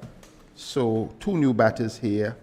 And Tasmin Brits and Laurel Wolfart, they are the ones in at the moment. Hayley Matthews, once again, this one has been pulled down to backward of square by Britt. Britt gets off the mark, and 127 for 3. 2 overs remaining after this, Sylvester Joseph. Any projections in terms of what you think the final score may be? Well, it's because we have 2 new batters at the crease. Cup, I don't know what, or she retires or probably she a bit of fatigue or something, because we didn't see her got out. It's nothing less. Yes, she did. She did, to that brilliant catch by Oh, Brittany yes, that one happened boundary. so quickly. I forgot. How could I forget that catch? And it was so brilliant, man. This one is my worked. bad. I hope you didn't drink anything on Marley's head. No, Marley's birthday. Not yet. Not yet. Okay, Yeah, so so I believe we have 2 types of drinks. Perhaps one for me and one for the 3 of you. I would think so. I would think so. But sometimes you can get a little alcohol in your system there, Seth. I prefer when it comes naturally. Okay. It's Okay. generated naturally, but not from the mouth. Here is Haley Matthews. Really good bowling from her on this occasion. This one worked off nicely into the onside once again. Forward of the square leg umpire, they have been able to come through for a second run. I think a bit of sloppy work on the part of the West Indians on that occasion. The odd situation that you see, Haley Matthews completing her second over. She would be happy with her returns in terms of wickets, 2 for 18, and making an impression here. A very successful over for the West Indies. At the same time, the question is how much does it set back the South Africans, because they are 131 for 3 after 18, Sylvester Joseph. Yeah, and it's a good opportunity here. I mean, wickets, if you want to stem the scoring rate a bit, wickets is the best thing sometimes, and an opportunity here for the West Indies women in terms of the captain to try and peg back the South Africans from a really massive score. So it's an opportunity for them that they can really try to, as I said, to slow down the scoring rate a bit. But we know and we have seen that these two players are in good nick as well. Anisa Mohammed, the captain, is back with the penultimate over of the innings. Only a single, and she would be happy with that. 2 new batters, so she can afford just to drop it on spot. She's in her final over, 3 for 20. None for 20, sorry, from 3.1 overs. Laura Wolfart is coming down the track and drives it well, but it goes only as far as Shamika Cornell on the long off boundary. So a single, 2 singles so far for this, the penultimate over. You'd expect that the South Africans would be going hard at it because they're just 10 legitimate deliveries remaining. And they have wickets intact. Precisely. They have 7 in the shreds. This time she plays it a bit flat batted out to long off once again. So 3 singles so far in this over. Mohammed backing herself as captain, deciding to lead from in front. Not only captain, but remember she's one of the best, if not the best, 2020 bowler, international women's 2020 yes, bowler. the one with the most wickets international. This time she tries to play across the line. The ball angling down leg, tucked her up a bit. The ball coming from the pad. No ball, sorry. Leg by, signal by the umpire. Why did I say no ball? Going back to you're going back to your roots. You want to dig up that African roots. Here is this one being pulled out to the square leg region. Good throw coming in off the boundary from Kaishona Knight. So good bowling so far in this, the 19th over from Anisa Mohammed, her 4th. All singles, containing well, jumps and hops and comes up. Going down the track, this will be 4. Perhaps spoiling the over. The ball will trickle into the rope. It does. And 4 on that occasion from Laura Wolfart. Had one really, Sylvester Joseph, look at it. It was really just tossed up for the taking. And she really gave it the treatment out to extra cover for 4. I thought she should have picked the batter coming down and should have really angled that either towards leg stump or towards the pad, but instead she just really gave a nice freebie up, a full toss.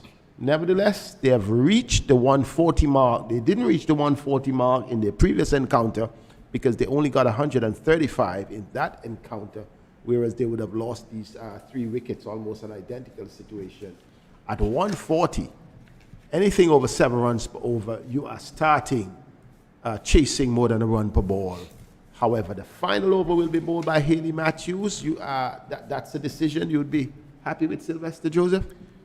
Well, we have seen that that is the way that they're going in terms of the spinners finishing. But I was just thinking about why is it that Cornell haven't really been given a chance to finish, bowling the death. In the Pakistani series, we saw her bowl some very good Yorkers, bowl some slow balls. She has good variation. So I'm wondering why, she's not given the opportunity to even a second spell. That's a fair question, Sylvester Joseph, the former West Indies pacer. This time she goes down the track, plays it in the air, would not get past DeAndre Dottin. So 2 singles so far in the over. Sylvester Joseph, he would tell you he prefers pace, finishing it off. Last night in the CPL, there was a game between the Amazon and the Knight Riders, and it came down to a super over. I was back in Tahir to bowl that over, but I couldn't say anything better when I saw the pacer. Shepherd. This time it's hit in the air. Lovely shot. That's 6 runs. Well played. Over long off. And I guess that's what Sylvester Joseph is speaking about. The spinner can always be struck with time, with good movement of the feet. And Wolfart moves to 15 and the score up to 147 for 3. So our prediction of about 150 may well be proving right. They may well get over that, and that would be a good challenge for the West Indies. Hayley Matthews once again, she goes down the track, another one, successive 6s. Sylvester Joseph. Indeed. I mean, to me, I think the spinners are, if you're not really a big turner of the ball and the pitch is not turning, I think that a spinner at the end when you're really going without, a brilliant shot. And these batters, they are very comfortable batting the spin. Here is Matthews this time, once again out. Could Cooper take another catch? No, it's another 6.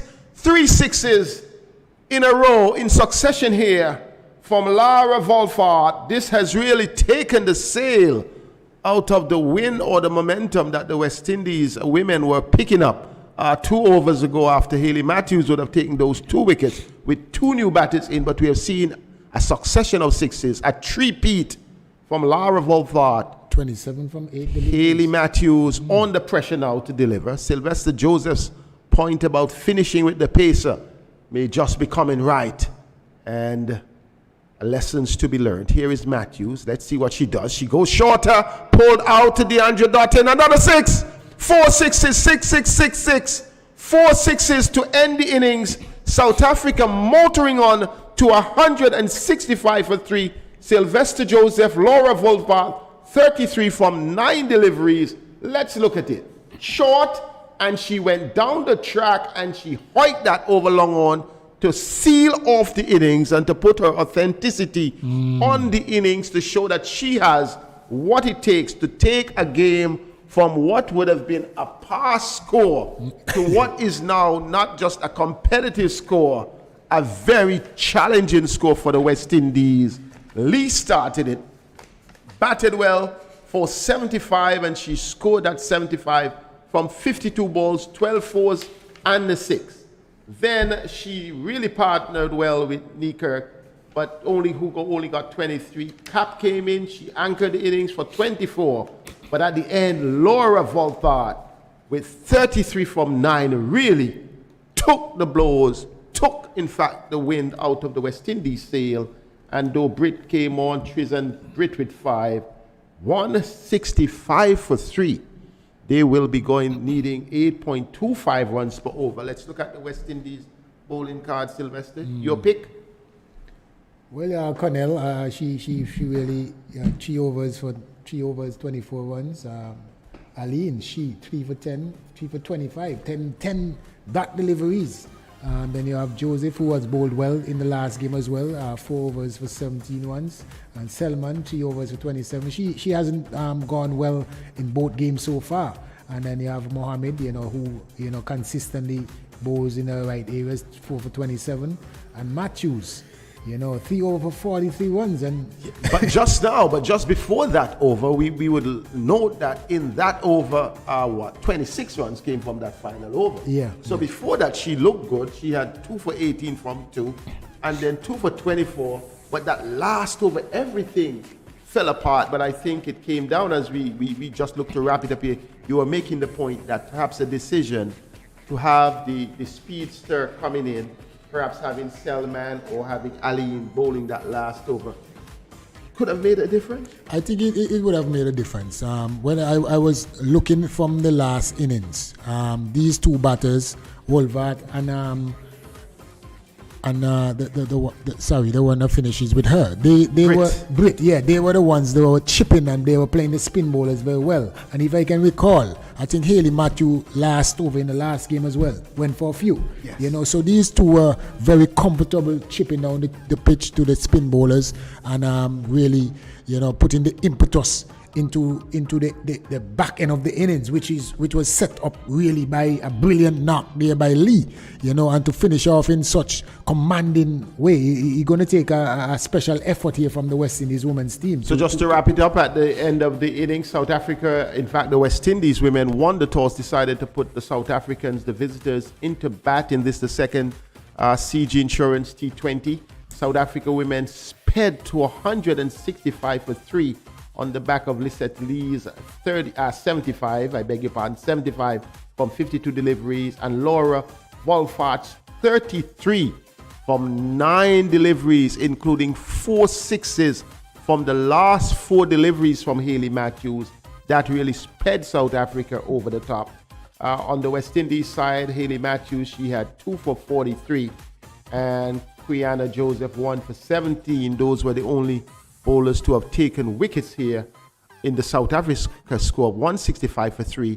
We will join you in 10 minutes time when the West Indies innings start, when they make their reply, targeting 166 for the first win in this 3-match T20 series.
Welcome back to the Sir Vivian Richards Stadium, and the action will kick off very, very quickly. We have both teams out in the middle. We already have DeAndre Dottin alongside Haley Matthews, and the West Indies will start their run chase. Let's hope that they can be able to bring home this victory for Marley Richards. Happy birthday once again to Marley Richards. In the end, the South African women team putting some pressure back on the West Indies team, and so it's going to be very important that the West Indies get off to a very, very, very good start. Marizana Kapp starting from the Sir Curtly Ambrose end, and we saw what happened in the first game. She bowled with some real pace. She's going to start very quickly to bowl to Dottin. Dottin is straight away off and running. A boundary to Dottin. Instant field change here, it looks like. Cap wants to bring the third man up into the circle and push back. Fielder actually taking the slip out. It looks like Captain Van Niekerk. Dottin eyeing up the leg side area. There was no one at mid-wicket. And earlier clock, the mid-on has gone to long on. In fact, more or less a wide long on. Really more or less trying to see if they can curb some pressure. 4 without loss, the West Indies. Cap, first delivery was pounced on by Dottin. And Dottin is driving loosely outside the off stump. Good take by wicketkeeper Trisha Chetty. I think that one was there, Vernon, wasn't it? Yeah, but I think what actually happened is that she lost her shape. Yeah, just went for a bit too much power. Rather than really get into the pitch of the ball, really. And leaning over that delivery. With a good cricket wicket here so far, Mali. Very good, very good. I think South Africa could have even scored a more imposing total if you think of the amount of dot bars that Marizan Cap faced. In that, in 5 sixes. Yeah, in that partnership with Lee, it could have been even 170, 180 possibly. Driving again, peel off down to the sandal sign for a boundary. Wit on offer, and Cap, guilty of maybe just pitching up. Dottin has decided that she's going to go hard in the power play over. 3 balls bowled so far, 8 without loss, all 8 to DeAndre Dottin. And Cap under some pressure. Yeah, Cap just a little guilty of being a bit too hasty in changing her field after that first delivery. She has to look, she possibly could think that first ball was a bad delivery. And she's pitched the ball up in better areas, and to take that slip out. I know, I think she's possibly missing a trick here. Yeah, with Dottin back onto the back foot, punching this into the offside. Haley Matthews is turning blind. There's no way that she had her bat just there, just ambling going. That was easily 2 runs. And she ended up in no man's land there. 9 without loss. And we just need to see that intensity from the West Indies. It's tough at times being a bowler in T20 cricket, but the better ones in this format actually hold their nerve and don't actually panic and still look to hit their areas. Cap in now to bowl to Matthews. Matthews stands up and spanks that out to cover. Can't score. Coming around nicely. Trisha Shetty just collects the delivery right there. South Africa would have scored 165. And the West Indies, maybe in the last couple of overs, just not been disciplined enough in terms of their final approach. Lizelle Lee scoring 75. And Wolfart scored 33 not out with 4 sixes and 1 boundary. I think Lee played really well today as well, didn't she? She actually got her boundary, her power hitting was quite impressive, to be honest. And Laura Wolfart as well, her power hitting in the last 2 games, Vernon, coming in late and providing the 4s and 6s at the back end of the innings. 18 boundaries and 5 sixes in the South African innings. And sometimes when you look at that, South Africa scored at a hefty rate, more or less. But the Windies managed 8.25. Yeah, the Windies managed to keep them around that 7.2 rate for quite a while, when South Africa would have been hoping to possibly be scoring at 8s, 9s, and possibly 10s. But they did a very good job. But that last over in particular by Haley Matthews, and for 4 sixes in a row from Laura Wolfart, just took the initiative, I think, away from the West Indies and has made South Africa slightly favourites in this match. West Indies will have to bat very well to get up to this score. Kakak, Bomber Kakak. There's an on-drive here from Haley Matthews, but can't score. And you'll have to keep a composure. The West Indies would need 156 off 113 balls. And on behalf of Cricket West Indies, we just want to be able to salute all of the folks who continue to listen via the radio, via the West Indies YouTube channel, and following also with Flow TV and all of the other media outlets around the world. Here is Matthews driving. When she gets there, she'll only get a single. Off drive, all along the ground. Lizzie Lee coming across nicely and cutting that off. The Andrew Dottin just coming down to just look at the spot and just make sure that everything is almost okay. Save 4 runs there for sure. Certainly. Haley Matthews advancing. Not quite getting the ball past that mid-off fielder, but she moved quite quickly across to her right to save that, to get down and save that ball.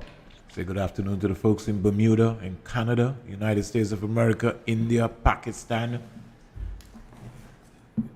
Folks listening all over. They've been following West Indies YouTube channel, and not only following West Indies YouTube channel, but following women's cricket in general. The Andrew Dottin is 9. Had the pleasure of seeing Dottin Mali 11 years ago in the Warner Park Cricket Stadium, scoring 112, batting at number 6 for the West Indies. It was a scorcher, also against South Africa.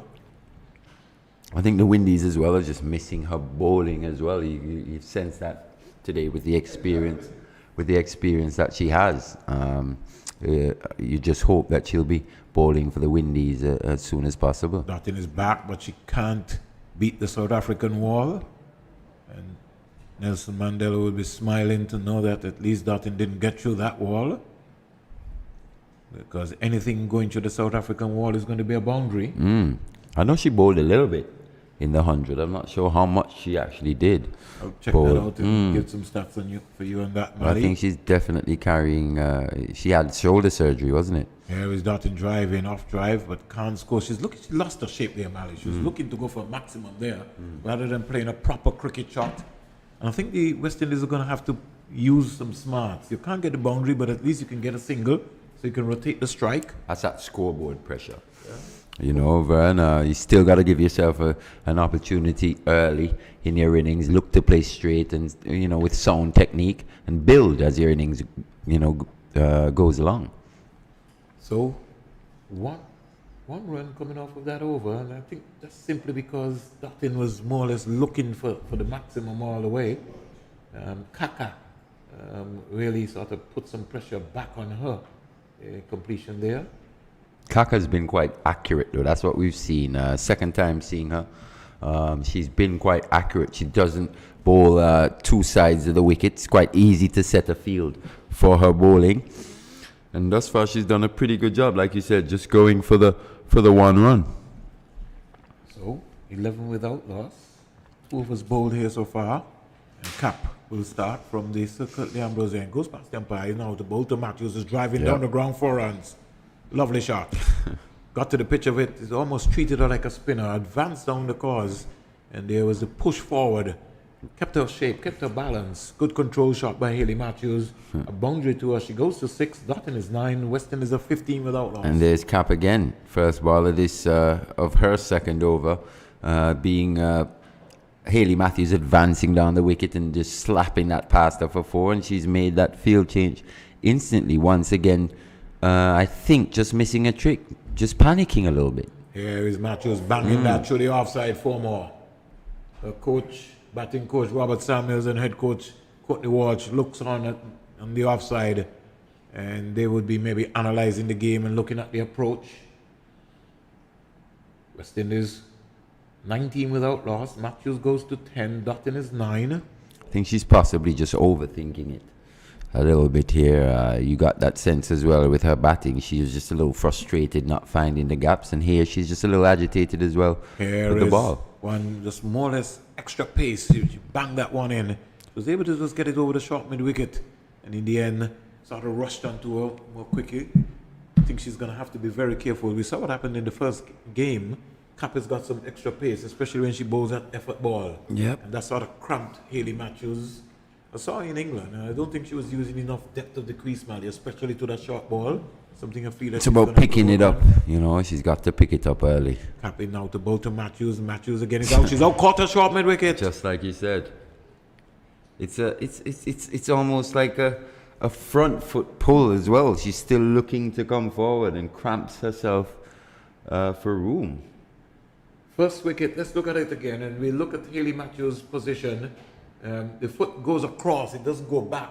And because of the extra pace, and you could tell that the video analyst for the South African team, Yep, especially they've in found the first something. game, Yep. yes, because she presses forward rather than getting deep into the crease to make life a lot more easy for her. She goes across rather than back, and the West Indies lose Hayley Matthews for 12. That's just rushed her as well, not quite getting her hands through. Like you said, you know, using the depth of the crease buys yourself that extra split second, and on that occasion, just being cramped, Hayley Matthews, and she goes again for 12 off 8 deliveries, and Windies 21 for 1. Big wicket for South Africa, and more importantly for Marizanne Kapp. So Marizanne Kapp picking up the prize wicket. She was caught Sonny Lewis. So that's a big wicket for South Africa, and they really want to put the pressure back on the West Indies. 10 runs so far out of this over, along with a wicket. So Kapp will be smiling.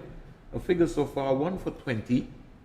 And let's see what's going to be happening here for the West Indies. This is going to be a good one.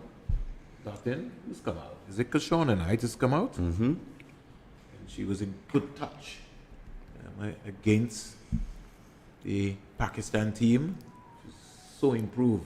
Kashona Knight gets her first delivery from Kapp and staring it, and poor piece of feeling by Liz Lee. Yeah. Giving away 2 runs quite easily, because for sure Kashona Knight is going to come back very quickly. We're in the number 47, the Knight sisters from Barbados. And I was saying, I haven't seen the role that I've seen Lizelle Lee play most out in the field is as a wicketkeeper, and to see her a backward point actually, she's just letting Marizanne Kapp down there a little bit. Chetty's been the main keeper now. Short delivery that got some pace. Yeah. Wide signal here by both umpires, Ramdani and Mr. Blades. Target is 166. West Indies will have to really bat out of their skins to be able to make sure they come through with this one. 24 for 1 into over number 3. And with Hayley Matthews gone, DeAndre Dottin is basically going to have to bat as deep as possible if West Indies are going to get close. Here is a nice easy single onto the offside. Positive cricket, and the throw not good there at all, but Dottin had already gone past her crease. She couldn't stop that. And the end of over number 3, the West Indies are 25 for 1.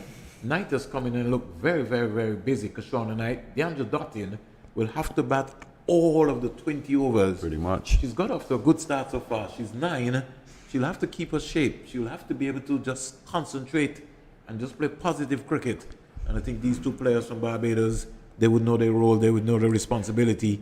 And this is a big day. This is a big game for the West Indies. And it's important that these 2 batters as well keep up with the required run rate throughout. You don't want to let it build and for added pressure for the batters to come later on. They've got to keep up with this run rate, 8.3, which they have been doing, keeping up with the required run rate. And they've just got to do more of the same while keeping wickets in hand as well. So you've got a real game on our hands here, Springs. Got to be also careful too, because South African spinners will come into track.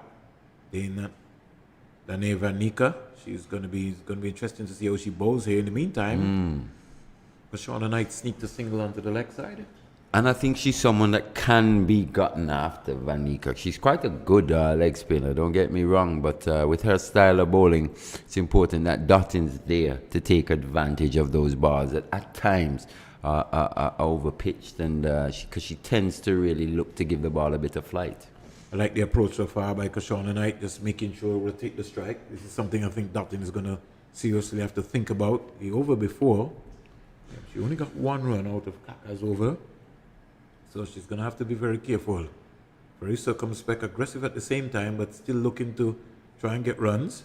Full toss and just. Gotta be almost looking for drop the two s- there. Gotta be yeah, pushing. Yeah, the intensity. You want to need- see that need to see intensity, that. even though. But yeah, she possibly is still struggling a little bit with those hamstrings or thighs from the other day. But you want to see that aggressive running, like you say.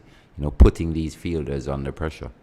Fielder had a bit of a way to come in there. 27 for 1. Knight is 4. She's in strike. She's looked good so far.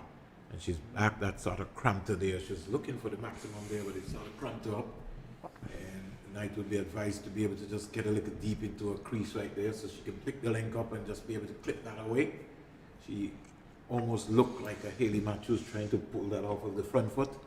And the South Africans are not afraid to bang the ball in here at the Sir Vivian Richards Stadium. Kaka. Arms pumping in out the bowl to Knight looking for power, just needed to just come forward and just find the gap, the elevation. That's it. No, she's rehearsing.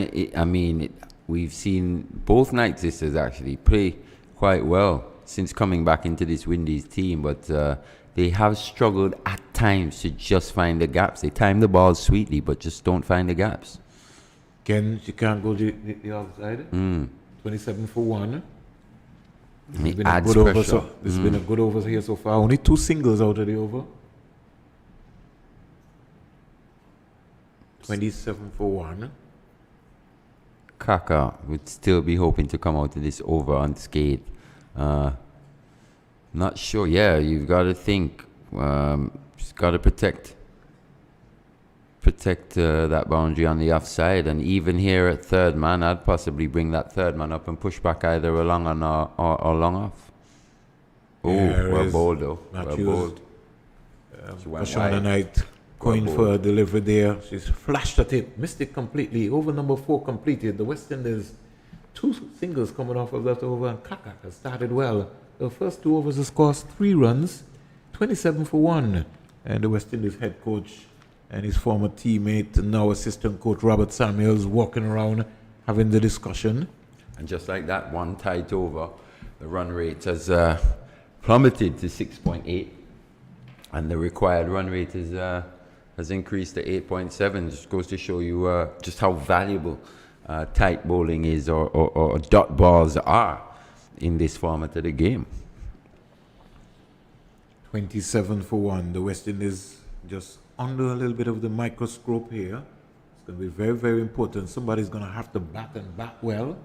Bowling change here by the... Is it going to be Malaba? Yeah.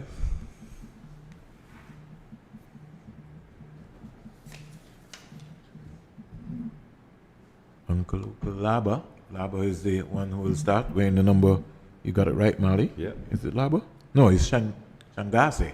Oh, is it Shanghai? Yeah, Shangase from the Circuit Ambrose end. She comes in out the ball to Dottin. Dottin is flashing, losing her shape there, Mali. She was looking to play a ball there that really was not there. And like I said, too many dot balls. Just look to take the strike, if anything. I think that is going to be important.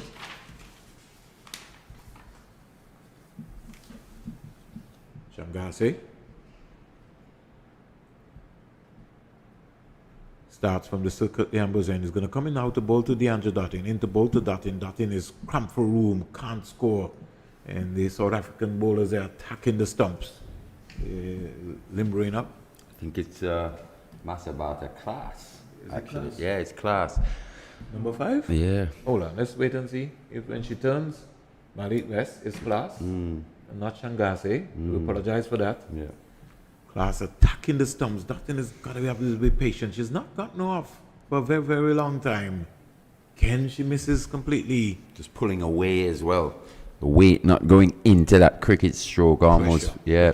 pressure. And that scoreboard pressure, run rate now 9 runs per over. Crucial stage here, considering what's to come, not having Stefani Taylor as well in You this see what the lineup. South Africans are doing? They're starting from outside the 30-yard circle because they know that Dottin is a power player. And so that is going to be critical. She's driving, and she finally gets a single. And almost got herself in some trouble there because maybe had that hit. I feel that Mr. Blades would have had to get into position to make a decision. And it also shows you just how important the power play is. in this format of the game, especially in these conditions, on quite a big outfield such as this. Got to take advantage of the fielding restrictions, and that's something that South Africa actually did here today. West Indies are going to need 138 from 92 deliveries. At this stage, South Africa were 33 without loss. Not much difference, yeah. Just 5 runs or so. That's what you're chasing. But the 9 wickets in hand, West Indies have got to get a move on. Class in out the ball tonight, down the onside. Jonathan Blades comes across. T20I. Lovely glove work here. Came across nicely. And we've seen some good keepers so far, Mali. We in the Pakistan series. Javera Khan. We got Trisha Chetty. Short in stature. Not too bad. 29 for 1. Class turns. Just getting away in the number 5. Breathing. Taking her time. Arms bounding away in and out the ball tonight. Knight is driving loosely. And I find when the ball comes in that area, Mali, her foot comes straight down rather than across to the line of the ball. And much more importantly than that, Springs, it just seemed like she took her eyes off the delivery at the last second there. You can't forget to watch the ball without watching the delivery. Nothing happens. And she's got to keep her eyes on these deliveries from Class very closely here. Watch it all the way onto the bat. She's back and pulling this one and getting a quite easy single. Just hit down the ground more or less. Good out. Just 3 runs for Class out of her over. Fabulous. The last 2 overs only going for what, 5 runs? Yeah. 30 for 1. 5. Off 5. Just going at 6s now. Run rate climbing 9.1. And the required run rate is 9.07. Yeah, West Indies still with the 9 wickets in hand, but we hate to. I hate to labour the point of Stephanie Taylor not being in this squad, but she's a massive miss, and with what's to come, like we said, Deandra Dutton has got to bat deep, and not only bat deep, but she's got to get a move on and really put these South African bowlers under pressure. That's why the option for me would have been to maybe use one of the Knights to open along with DeAndre Dottin and let Keep Keely Matthews Matthews. comes at 3, because you end up in a situation. I don't think DeAndre Dottin is in good form. And so that in itself is going to be another Where did she critical bat issue. in the 100? Did she open? Do you She remember? opened in the 100. Kohli, Tyra. Kohli is going to start now from the Sandy Robertson leg spinner. Bang on target. So they seem to have learned the trick here. Somebody could be in trouble. Yeah. Oh, had she hit? Just didn't hit Cap. Shauna Knight could have been in trouble. But is it a question of her opening now that she's not, she hasn't been bowling? Does she tend to go down the order when she's bowling? No, she's still- she's still. Yeah, but you did say she scored 100 from 5 or 6. Yeah, well, that's when she had just started. That was 2010. I'm not sure she's an opener. That's what I'm trying to say as well. Okay, so you think she should maybe be back in the 3? Yeah, or even in the middle. I'm just not sure. So maybe you might be right. So maybe it might be important to go for Matthews at the top and maybe put Dottin down the order. Well, we saw that Something happen to debate. we saw that happen in the 50 over game. Yes, we did. Yeah, so we did. maybe that might be Laba is going to come into bowl. You understand why she's opening. You know, she's very explosive and with her stroke play and with her record. But I think adjustments to this batting lineup can be made. Here is Dottin back and punching that, and again she can't score. Number 28. And you'd also think she's suited to opening because of that power and taking advantage of the power play, but just hasn't seemed to be going for her recently with the bat. Ken Dottin in 2 minds there. She's looking to go for something that is really not there. Laba mixing up her deliveries there. So we've seen 2 leg spinners so far in there. Quiana Joseph and now Laba for South Africa from the Sir Andy Roberts end. And Dottin has not maybe even made an adjustment in her stance for the leg spinner. She's driving inside out, down to the boundary for 4. That's what she was looking for. Good little loop there from Laba. And Nonkulu Leko. yeah, Laba. Just floated that one on that occasion. You can't afford to float those deliveries on such a good batting pitch. Dottin has struggled today, but that one right in her area, and she executed that shot over mid-off very well. 4 welcome runs for the Windies. She goes to 15. Laba in out about to Dottin. Dottin is here we helping go. herself away. Down to the vacant fine leg boundary for 4. So just a little bit offline. She pulled that one down. And that's what happens, when you get hit on the offside, then you try something different. I thought she tried to bowl a quicker, flatter, faster arm ball. It just drifted a little bit. And with the new ball, because this is over number 6. But with that field as well, she couldn't afford to stray onto the legs of DeAndre Dottin, but she did, and she was made to pay. Now we see that 45 coming on the leg side. Laba in out about to Dottin with a little reverse sweep. She's got to be She's careful. bowled She's her. bowled her down. That's a terrible That shot. shot was certainly not on. A badly lined delivery. Irresponsible shot by DeAndre Dottin. She goes bold to Laba, and South Africa is celebrating. And everyone is upset. Even Seth Burton in the back. Oh, he's really livid with that shot there by DeAndre Dottin.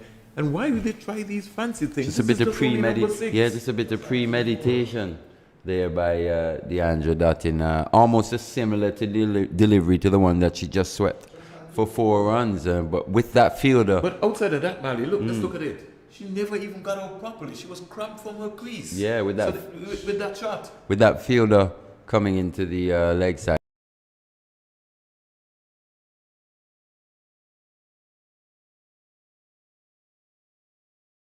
At 4-5, she chose to reverse sweep almost, with the gap now being on the offside, and she just didn't execute it as well as she would have liked. Also, I think she just chose the wrong delivery, just shows a bit of premeditation as opposed to reacting to the ball as it's bowled to you. Game awareness. Game awareness. Your captain is not there. You've lost your number 1 informed player in Haley Matthews.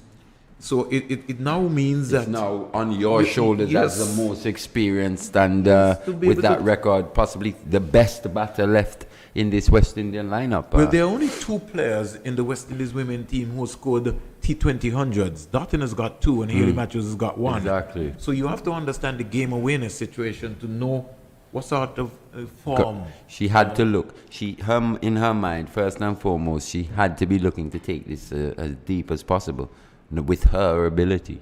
West Indies need 127 off 84. Class starts from the circle, the Ambrose end, into bowl to Kashana Knight. She's just whipping this onto the onside, picking up a couple of runs here. Shelly Nation caught napping, and she's struggling for some reason, and she took a long time to get. Not sure why she hesitated. Actually, there's a bit of hesitation there. It was looked like an easy 2 runs. That ball was well wide of Captain Van Niekerk there at straightish mid wicket. And but they still managed to get through for 2 runs. I think Nation is also going to be under a little bit of a pressure. She's due for some runs. She really needs to come to the party, because Shauna Knight has looked good, wait for class, and she's on driving down the ground. Good balance shot there. The West Indies need to have some intensity. You can't get the boundaries. Got to be able to turn 1s into 2s. Big gaps as well. Quite a big outfield. Massive gaps. Windies need a partnership here. While also, managing to rotate the strike at a pretty good clip. Can't afford this run rate to get above 10s, get to 10s or above, or else you're under serious pressure. Shady Nation will be facing her first delivery, and by her standards, really, she needs to be able to come to the party and come to the party very early. She gets a pitched up delivery. She's driving massively. One thing about it, when she does hit the ball, it does stay hit, Shadi Nation. It's got to be, I'm interested to see how her power game has evolved from the beginning of the year that we saw her against Pakistan. Her highest score is 63 not out, so she's got class. She's got temperament. She's been around for a long time, but she just needs to deliver. Yeah, by her standard, this is just like her 27th inning so far. 372 runs, an average of 16.90. She's very quick. She's between much the better wickets than as that. well. Yeah, she's very quick between the wickets as well. So you think possibly she could have possibly a better record than she has at this point in time. But she looks a pretty good player when she's looking to be positive. Class into bowl Well to bowled, to well Shauna bowled. Knight. That's a really good delivery there. Going across Knight. We want to see Knight get that right foot out to the pitch of the ball and with a head over balance, more or less in a more balanced position. I think what actually happens, she tends to hit the ball like on the up and always coming up rather than staying down. She has to have a lower base and stay in that area. You don't really get that bend in her front knee that Jeff Boycott loves to talk about. Pitched up and she's driving beautifully down the ground, the offside, picking up another easy single. Knight in the meantime goes up to 10. And Nation comes into 1. 7 overs bowled here so far. Classes bowl. Very impressive so far. Her 2 overs has scored 8 runs. And South Africa, they're getting in these overs very quickly. 44 for 2. Yeah, good stuff here by the South Africans, stringing quite a few good overs here together, keeping the West Indies in check. The run rate just slightly going up, 9.4. Required run rate, just slightly going up. It's now 9.4. The Windies run rate of 6.3. Knight and Nation at the crease. Nation being known more for her power hitting. Knight accumulator and a rotator of strike, but she's going to have to come to the party with a bit of power here as well if the West Indies are going to get anywhere near this total, in my opinion. Labba, the leg spinner, is in out the bowl tonight. She stands up straight, and Labba will be very upset that she didn't stop that one. Let's give away a single. As over number 8 starts here. Knight goes to 11. Shady Nation comes into strike. And Masabata classes bowl well. Who's going to provide the impetus that a Laura Wolfhard provides for South Africa? You know, you ask yourself that question. Scoring at what, 30 odd of the 9 deliveries. If you check her strike rate in this series, it's possibly above 130, 140. Who's going to provide that impetus for the Windies? It remains to be seen. Good field placing here so far. So let's talk a little bit about the strategy here by Team South Africa. Labba comes in now to bowl to Nation. And Nation is driving down the ground on the offside, picking up an easy single. A 5-4 field, more or less, Mali. And they're forcing the West Indies to hit on the east side. If you want, you clear the boundary. Yeah, and mind you as well, Lizelle Lee scored her runs at 130 plus as well. So it's going to take some hitting and some serious batting for the Windies, considering what we're seeing from these South African bowlers here at the minute. Shauna Knight is just turning this into the leg area, picking up another easy single. So the rotational strike not been bad here. No, she's doing a pretty good job, Kishana. Yeah, 75, but it's 12 of 16. Doing a pretty good job with her rotation of strike. It's just, can she find the boundaries and the gaps as this game goes along? South Africa don't mind giving away the singles. Here's Nation on driving down the ground, picking up a controlled, easy shot. Want to see Kashana Knight with that intensity. Get in there just in case anything happens. Score goes up to looking for that second, isn't it? Yeah, 48 for 2. Somebody has to be able to put their hand up and take this attack to the South African attack. The spinners have just been allowed to just work their way. Oh, that's close. And I think with a pitch outside Pitch the leg outside, stump, yeah. leg stump. Yeah, we're not. Get in there. But just a change of pace by Malaba on that occasion. Just going on with the arm. Yes. And just beating the bat and going through, but possibly just pitching outside leg, like you say. 48 for 2. Knight is 12, and she's lost her shape there, looking for power. You've got to be able to think about it. 8 overs bowled here. The pressure mounting on the West Indies. 4 singles out of that over, the Labba over. And her 2 overs so far has cost her 13 runs. 1 for 13, 48 for 2. West Indies under pressure here. And just like you say, Knight just coming out of her strokes a little bit too early. You know, you want to see her stay down, and that's where the power comes from. Got to stay in the stroke. She's coming up a little bit too early. That head's coming up a little bit too soon, and she's just coming off her strokes. When looking to find the boundaries, she's just got to stay controlled and stay in her stroke, and she'll have better results. The thing about this game, Ali, is that you have to be mindful and know that if you spend time at the crease, anything can happen. Yep. Anything can happen. And there's also an old saying, you've also got more time than you think you do. At times as a batter, the mind races and you tend to overthink. It's at these times where you got to take a few breaths. Maybe you walk down to square leg and just try and slow things down. not only on the field but in your mind, and so you can make better decisions. Here comes the test period for the West Indies. South Africa's captain, Dane van Niekerk, wrist spinner, and she starts. She comes in now to bowl to Nation. Nation is back and, let's just spanking it on the offside, getting an easy single, pulled away, but was in control all the way and looked at the ball. And her control has gotten so much better over the years as well. Van Niekerk, when she first came on the scene and early in her career, she'd struggled to really land the balls, a bit short and also some full tosses, but she's really, wouldn't say mastered her art, but she's mastered her art, but she's gotten very proficient at her leg spinners. Best bowling figures have been 4 for 17. She's got 63 wickets to match with her ability. She's never scored 100, but she's a very tricky bowler. Made her more T20 debut way back in 2009 versus the West Indies. So she's been around for some time. Here is Kashona Knight looking for an expansive heave rather than just a little paddle. You don't need to go for the power. Just be able to just put bat onto ball. 50 up for the West Indies. So the 50 coming up for the West Indies in over number 9. Dane van Niekerk is going to bowl to Shady Nation. And Nation waits. She comes in now, bowls to Nation. Nation is missed up. Again, rather than just... See, she was going cross-batted rather than just turning her hips and hitting that straight down the ground. In that massive gap. Yeah, that's what the South Africans were good at. They play the ball up the V for a very long period. Nation is 4. Dane van Niekerk into bowl to Nation. Nation is looking to drive again, almost yorked herself. Yeah, it's the same thing, just coming out of the stroke a little bit too early, not staying down.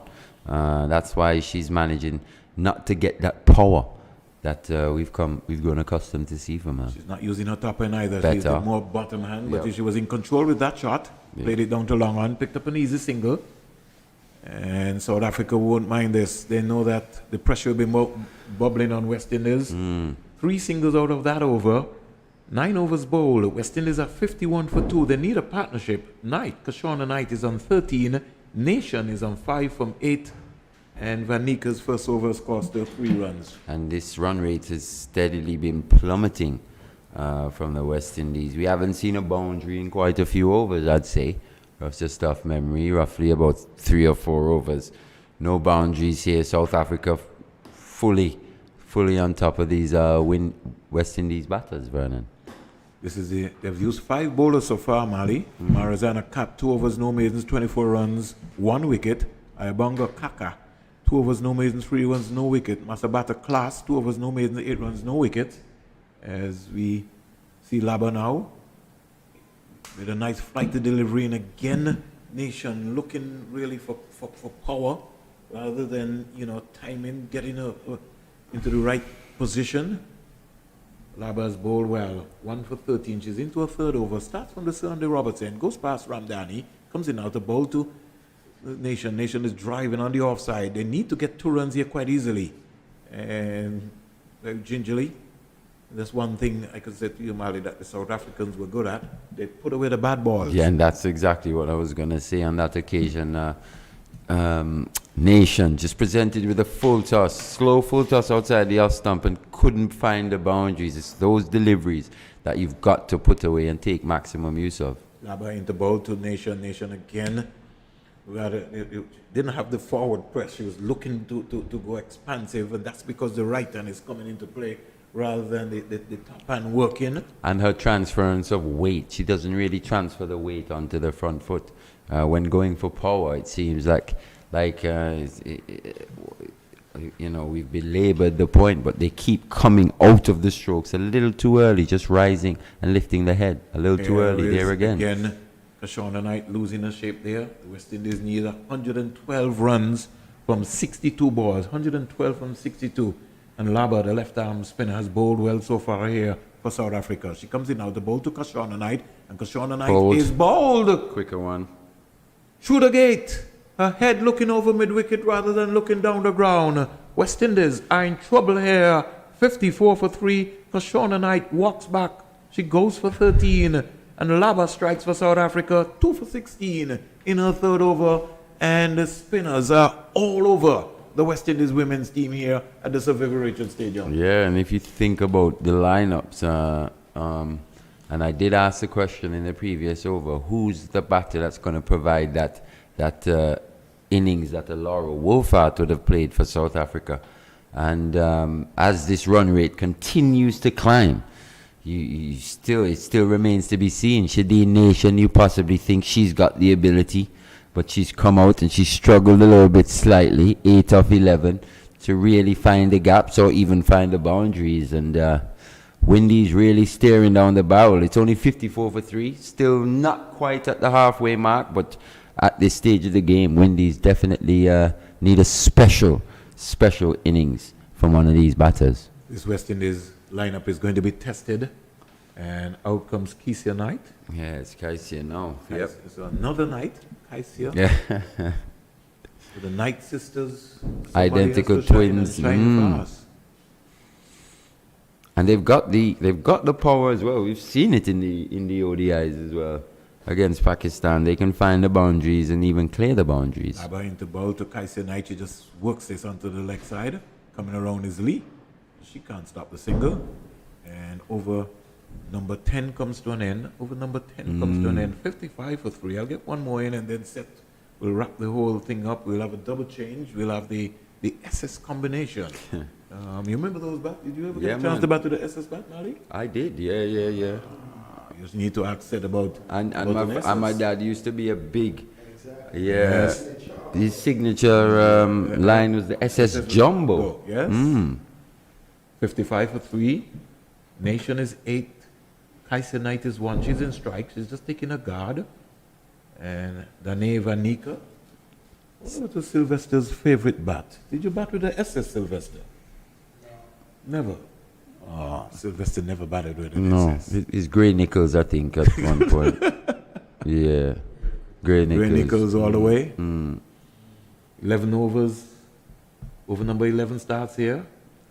Dane Vanika. West Indies are in trouble here. Halfway Real mark. trouble. Halfway mark. Only going at 5.4 and over. Required run rate 11.3 now. It's gonna, Forward pressure. yeah, and it's gonna take more than just a rotation of strike. It's gonna take some 4s and some 6s to get the West Indies right back into this game. Dane Vanika, start, stop, and just think about it. She's just looking at her target. She comes in now to bowl to Keisha Knight, full toss, and she puts that one away, or tries to put it one away, but there's protection on the leg side, and they're bowling to their field because they make sure that they've cut off the boundary areas for the West Indies. In fact, the West Indies strong scoring points, areas where they score. Nation comes back into strike, 56 for 3. And The it looks like Vanika into a second over. Nation is gonna target this leg side here. Comes into both of her, and then she goes, just as Mali said, again looking for the maximum. No little finesse in the batting. You just need that little mastery. These are huge boundaries here, and the breeze going from east to west. So we see the flaps fluttering from east, Antigua and Barbuda, South Africa, and Cricket West Indies.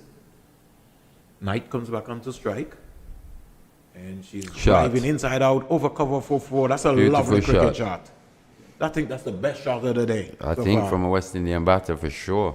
Just giving herself a little bit of room to free the arms to the offside, going over the top of extra cover. Fabulous shot by Keisha Knight, and Windies need a few more of those hits to get this run rate in a manageable position, or to get the game in a manageable position. She was balanced when she played that shot, Keisha Knight.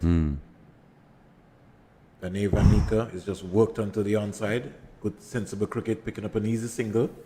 It's going to take a challenge. It's going to take a special partnership. And the partnership between Keisha Knight and Shadeen Nation is going to be important. How well Nation plays is critical to West Indies winning this game. She's 9, and she waits now for Dane Vanika in the bowl to her. And she's on driving down the ground, picking up an easy single. So 11 overs bowled. 11 overs have been bowled. 62 for 3. The West Indies. Current run rate 5.73, required run rate 11.44. 11 overs bowled. More comments from you, Mali, and then it will be the double S's. Set button first, and then it will be Sylvester bouncing Do Joseph. you get the impression that possibly Nation was sent a little bit a little higher to get things going, or was she normally bat at number 4 in this lineup? I don't think so per se. I'd say possibly she'd come a little further down in this lineup, but she's been sent, I think, to actually get on with things. And at this point in time, she's just struggling to find the boundaries. Oh, this time she gets one that was pretty much close to the off stump and keeping low, was able to steer it down and coming back gallantly for the second. So you'd have heard Mally Richards and Vernon Springer prescribing the reality of the West Indies. I would say Sylvester Joseph, the dilemma of the West Indies, because they would have lost Haley Matthews and DeAndre Dottin pretty early, not really pushing, not really given the start that they would have liked. And even though Nation is here, Nation is going at under 100, a strike rate of under 100 at this point, 12 from 14. And let's see if she picks it up. She's trying to do so, but it would take some lusty hitting, because here is the reality. It is inching up to a required run rate of 12 runs per over. It's already over 11, and at that stage, you're speaking about 2 runs per ball.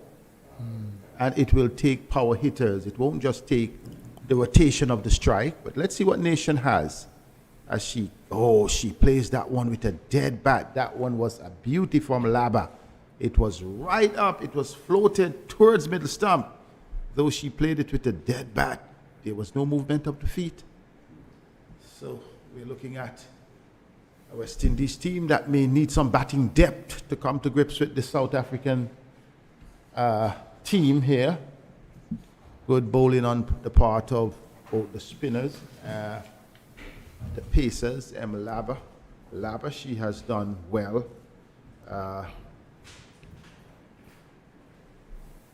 Continues to bowl. Nation drives, but would not get more than a single. Sylvester, it's not looking so good for the West Indies. 68 for 3. With 1 delivery remaining in the 12th over. Yeah, it's not looking good at all. Good afternoon to the viewers. It's not looking good. I mean, the way that they started, it seems to me like they wanted to make the 160 in 5 overs. And I think that, the start that they got, that really pushed them back. They weren't really looking to play any cricket shots, so to speak. It's like they wanted to just muscle the ball all over the park in terms of Matthew and Dutton. I think they should have even tried to play some more cricket shots set. And I think they built a lot of pressure on them and themselves by not really finding the gaps, just going with all power, not no timing and placement. And this was after South Africans made 165 for 3 from their 20. But I think the pressure was always going to be on them in terms of their batting. After losing the captain, she's not in this series. The batting definitely would have suffered more. And in terms of winning the toss and inserting the opposition, I definitely think that they need to revisit that. Yeah, I think they're bowling. Ranika to Nation. Nation, they were in 2 minds about that single. And it is always going to be a debate about the depths. You get the top-notch players in Dutton, Matthews, and Taylor when she's playing. Then there are challenges. This time, a bit of misfeeling on the part of the fielder. They're coming back for the second, and they have done that well. Nation really striding in at the end, and 2 runs to help the West Indies cause. They moved to 70 for 3, but we're in over number 13. The strike rate, the current run rate is 5.7. It's below 6, and the required run rate has gone over 12. It's now 12.5.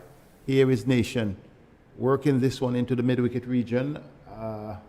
They're coming back for a second. She gets in quite comfortably because the throw was not really the best throw from Brits. And Van Niekerk had some challenges there. So the Knight sisters, Kaishona Knight would have already given up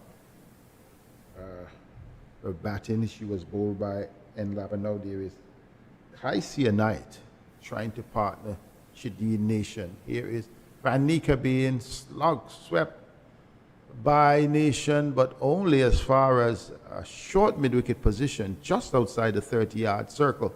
I thought she would have gotten a bat on that. The intention is good, but the timing certainly wasn't there. Yes, indeed. I mean, it's going to always be a struggle for these batters. These two batters especially, they're not really boundary hitters.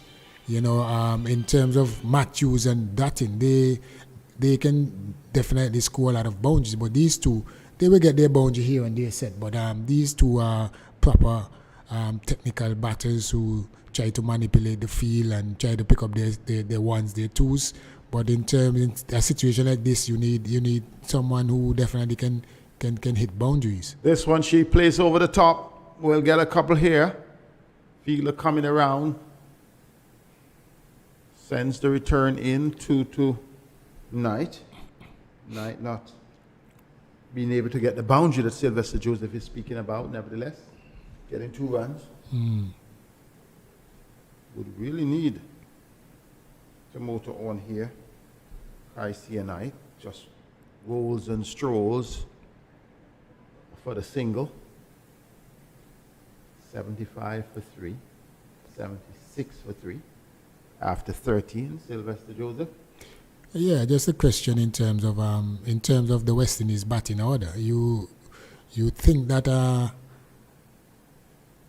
Kishona should get a chance to open and maybe split up Matthews and Dutton because of the fact that Stephanie Taylor, she's not here. So I think they need some more stability in the middle. And Kishona Knight, both Knights, they are good open batters as well. So you can probably use one of them and for this series, you know, let one of the senior batters. If as an opposition and you get these 2 early wickets, you know, Matthews and Dutton, you have all the confidence and think that you have the game in the bag because of, you know, the experience of these 2 and how destructive they are. So they give you a level of confidence and, you know, self-belief that you can overcome the rest. That's a good observation because the opening pair only added 21 when Hayley Matthews went for 12. Dutton stayed around with Kaishona Knight, and Dutton then went for 19. Then Kaishona herself went for 13. So only now Chidi Nation with 20 would have gotten, let's say, a score of 20. All the others were below. Everyone getting into double figures, but not really carrying on here. Here is Bolam. Excellent return from Cap. Coming in with her first delivery of her 3rd over and the first of the 14th over of the innings, and immediately accounting for the wicket of Kaishona Knight. A very good delivery, superb delivery, pitched just about outside off stump and came into the left-hander, bowling her between middle and off. What a way to return Sylvester Joseph. Yes, indeed. A few times now I've seen the Knight sisters got out and both. No, but I'm talking about both of them. Yes. They play across the line too often for my liking. I mean, at this level, it's detrimental for you to get bowled down consistently. I mean, they need to play the ball more in front of the ball, basically in front of their face, in front of their eye. You know, play the ball straight up mid-wicket, around those areas. But I think too often now that you see them getting bowled down, playing across the line, and they're capable of hitting the ball straight over long off and long on. Definitely, it was pitched outside off, coming in, and she was looking to work it on the onside, the closed face of the bat. And that tells the tale of the tape because the West Indies would have lost wicket number 4. Kaisia Knight being bowled by Cap. Cap, I have seen her a few times in the hundreds, and when she's bowling, she doesn't really show any positive emotions. It's like when she gets the wicket, like she I don't know if she's disappointed she get the wicket, but normally, her expression seems like she has a very good, different demeanor. I don't know if you observed that, but Brittany Cooper gets off the mark. I'll leave that one alone. Perhaps she's saying, I expect to get a wicket, she's not off so the mark. what? She does a leg by. In fact, a leg by. So you like to give people runs. Well, the way in which she shaped and got inside the line, I really thought she got back onto it. Didn't really follow through with the umpire, but back to the issue about Cap. She's so cool and composed that she must be saying, I expect to get a wicket. Probably you're right. She's a quality bowler. She's quality. Player. She's a quality player indeed, and she backs herself. She knows what she's capable of doing. Anyway, the good thing is that she shows the same expression whether she get boundary from her ball. This one is driven out towards. Will it beat the fielder coming around? No, brilliant feeling from the sweeper coming around into the extra cover position. Look at how she comes in. Straight approach, excellent approach. And in the end, really delivering an excellent, superb feeling on the boundary.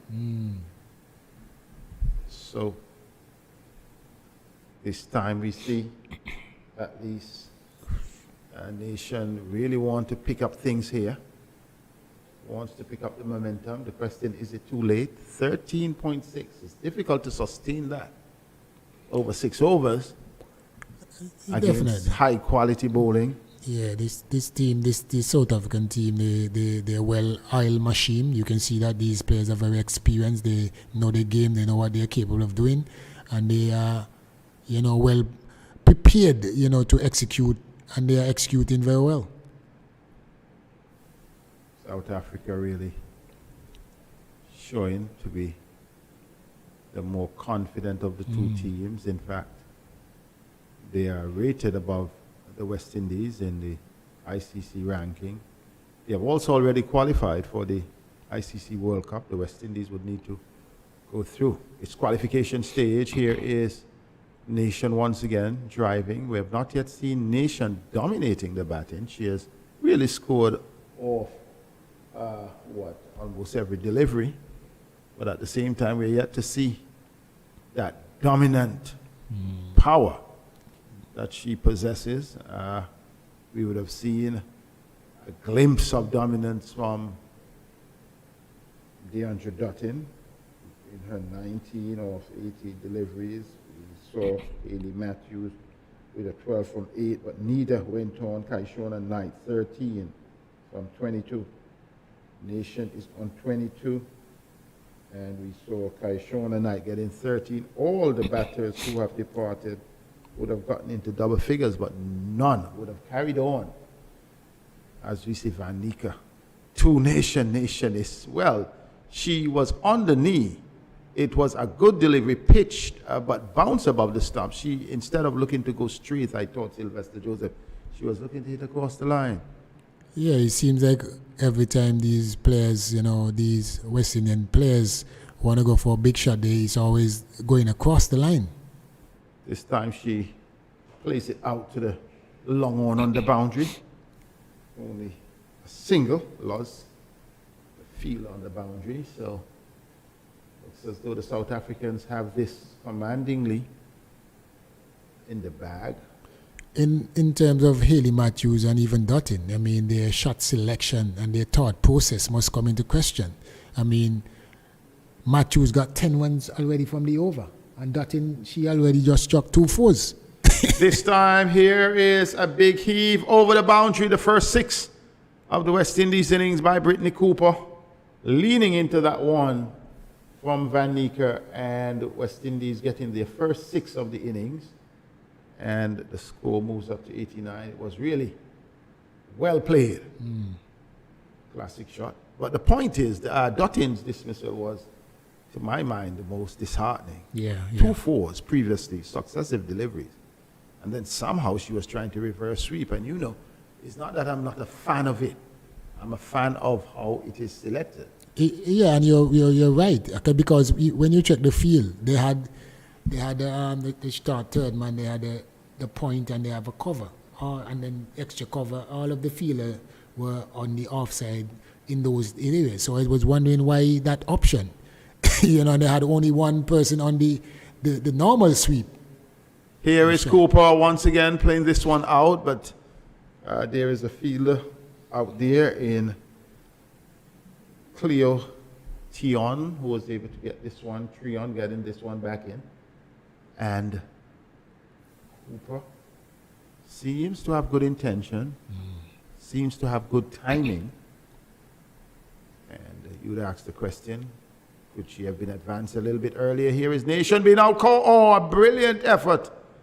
Goes a begging. She was trying to sweep this one down to the player at that 45 position. She had a dive.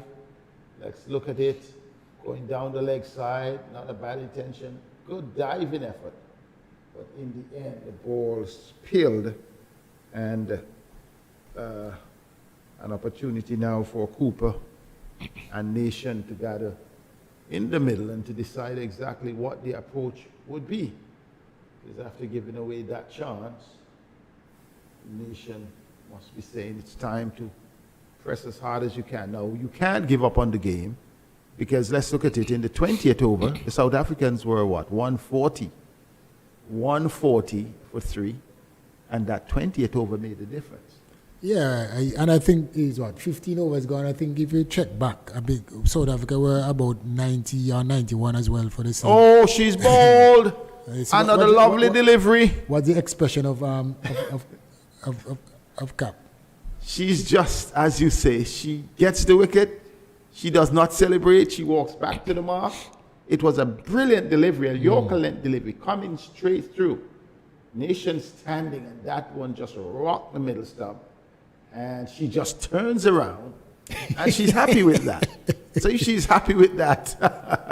You know, it's really an expression of celebration by the normal. In fact, every bowler these days would have his or her signature celebration. But she just turns, and that's it. She's back to the mark. Back to the mark and ready to go again. Interesting. Almost. Makai Ntini, he would celebrate, though he gets back to the mark like a brilliant military man. But there is no celebration whatsoever But sometimes for Marianne. Sometimes if you're not paying attention, right, as a spectator, and you look around and you see the stumps are wrapped. You don't know that there was a wicket? No, you're wondering if it's a no ball. Yes. Quite an interesting observation coming from Sylvester Joseph. So, West Indies needing now to reassess their situation. Aliyah Aliin, who bowled rather well in the first T20 International in particular, comes in and faces her first delivery from Cap and plays it back up on the onside. Player with good all-round competencies. Aline, you made a point that perhaps it could have been her or Shakira Selman who should have bowled the last over. Each would have had 3. Connell would have had 1. Either her or Connell. Connell, yes. And at the end, it really cost the West Indies. She gets off the mark, playing this one out to long on. Looking at the West Indies batting so far, do you think that they are showing the capabilities of being a good chasing team? No. As simple as that, I would get back. Especially that the keeper is not here? Outside the off stump, cuts at that. No run to Brittany Cooper. Taylor makes a huge difference in this team. Because whereas Dottin is going to go at it and Taylor can anchor the innings, and anytime she's there, once she's at the crease or she is to come, anything is possible because she can hit the boundary, she can rotate the strike, she can take on the team, she can be the glue that keeps the team together. Cooper gets she can basically adapt to the situation. And I can see the strain. In fact, I'm hearing it. I heard some hints of retiring, but no, she has quite a lot to give to West Indies cricket. Perhaps she could take a break if she wants, because the other domestic aspects to life apart from the sporting, I don't know. I don't know her plans, but she's too gifted a player really at her age of what? And not only that, I think she's at she's in a peak. You Yes, know, she's she's at the about peak- what? She's the about peak of her 30, career. 31, and I think she's in a peak. Just about 30. Yeah. And so 93 for 5 after 16. West Indies, wow, in dire straits here. Another 4 overs remaining. They require 73 runs. That is a strike rate of 18.3, which is improbable. I won't say impossible when it comes to a ball. But Stephanie Taylor, you can hear that. In fact, 2 years ago, I recall, right here at this ground, doing a post-match, it was the West Indies against Australia, and she was almost hinting at that. And, you know, you took it laughing, but at the end of the day, you recognize the strain sometimes on a player like that who has been at the pinnacle for years and need others to step up and be responsible. This one clubbed down to long on, coming around. Smooth, easy fielding to sooner loss. And single. So that is part of the challenge. So Class is in her 3rd over, the 17th of the innings. Musabata Class as a smooth approach as well. Right arm over, pulled out towards mid-wicket. This will be a boundary. Yes, it goes into the boundary for 4. So we are seeing some sense of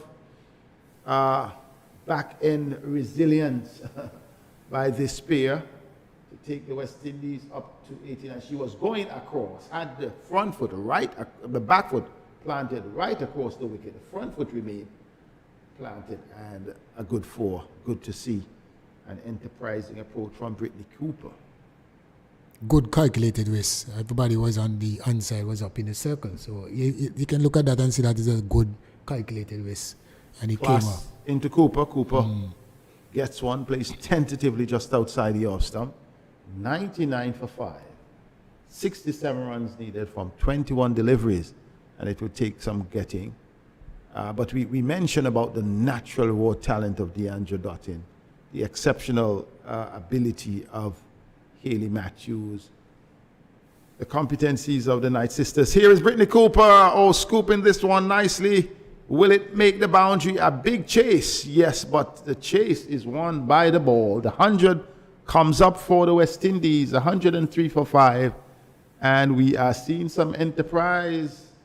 Nicely lobbed over the wicketkeeper's head, and 4 runs. Good to see something coming from the West Indians. 19 she goes, up to 19 from 11. Yeah, we see glimpse of this type of batting from Cooper, you know, in the Pakistani series. She played an excellent innings, I think, up at Coolidge, you know, and she can see that she has something there that needs to come out. Lovely shot down to backward point. Another 4. It will go into the boundary. Brittany Cooper is sparking at the tail end of the innings. She moves into the 20s, in fact, moves to 23. The top score so far for the West Indies. Goes on the offside and plays it well through Lee and into the boundary for 4. 107 for 5. Yeah, good backing effort here by Brittany Cooper. She's giving her team a bit of hope.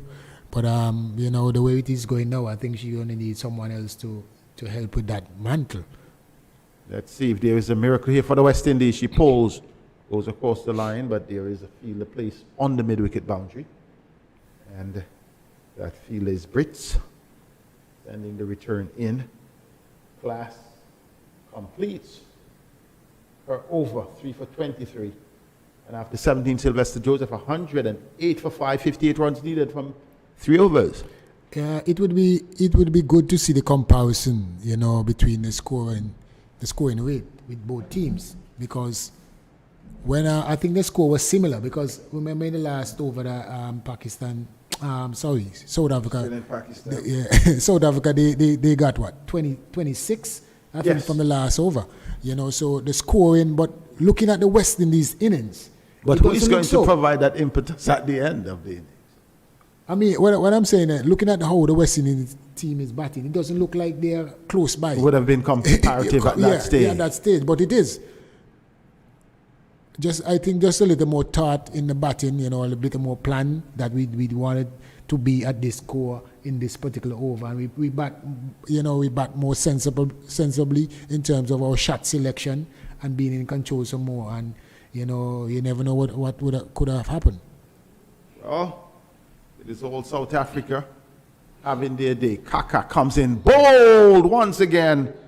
Another batsman goes. Brittany Cooper, after an enterprising knock, she was just trying to back away, and the stumps were shattered, and Kaka, who has been mightily economical, 1 for 5 so far, coming over the wicket. Cooper backing away. The ball may have taken the bottom of the bat and the bottom of the leg stump. West Indies losing wicket number 6 at 110 for 6. Sylvester Joseph. South Africans are large and in charge. Yes, indeed. You can see the areas that they're bowling. Yorkers. Yorkers will always be a vital delivery in any form of white ball cricket. Not unless you can do the dill scoop consistently. But Yorker, there is a second Yorker bowler that we have seen in a matter of a few overs. Yes. So it's good to see that the bowlers know the areas, back themselves to bowl that Yorker delivery. Backing away.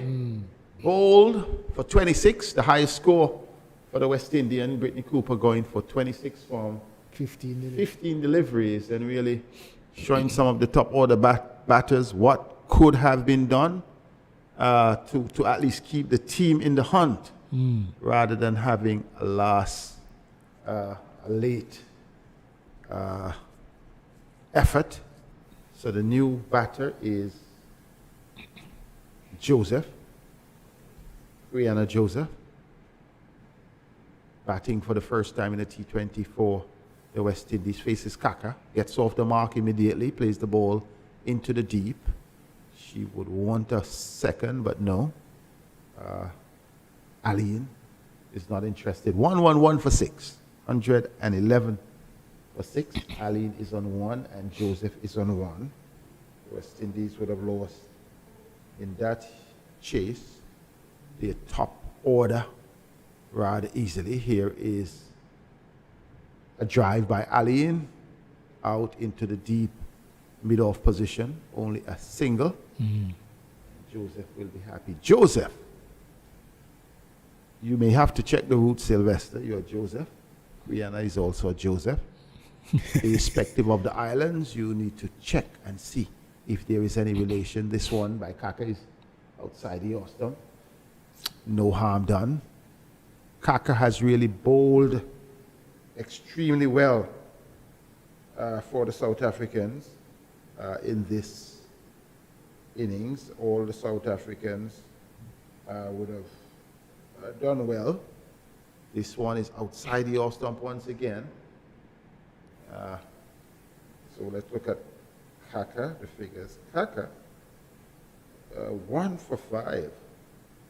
1 for 7 after 3 overs, in fact. It's the end of over number 18, 112 for 6. She has done well. We are also looking at Marison Cap. She has completed hers 3 for 31 from her 4. Class, Masabata Class, none for 23 from her 3. Laba, 2 for 22 from her 4. She also bowled well. Vanika, none for 28 from her 4. The overall South African effort, a good bowling effort. Yeah, very good bowling effort. Back up the batting, the good batting that they have shown and throughout. And the bowlers, now that we had a chance to look at them, they know their areas, as I said, and they're very consistent, bowling to their field. And they have I like the fact that they have some good Yorkers set.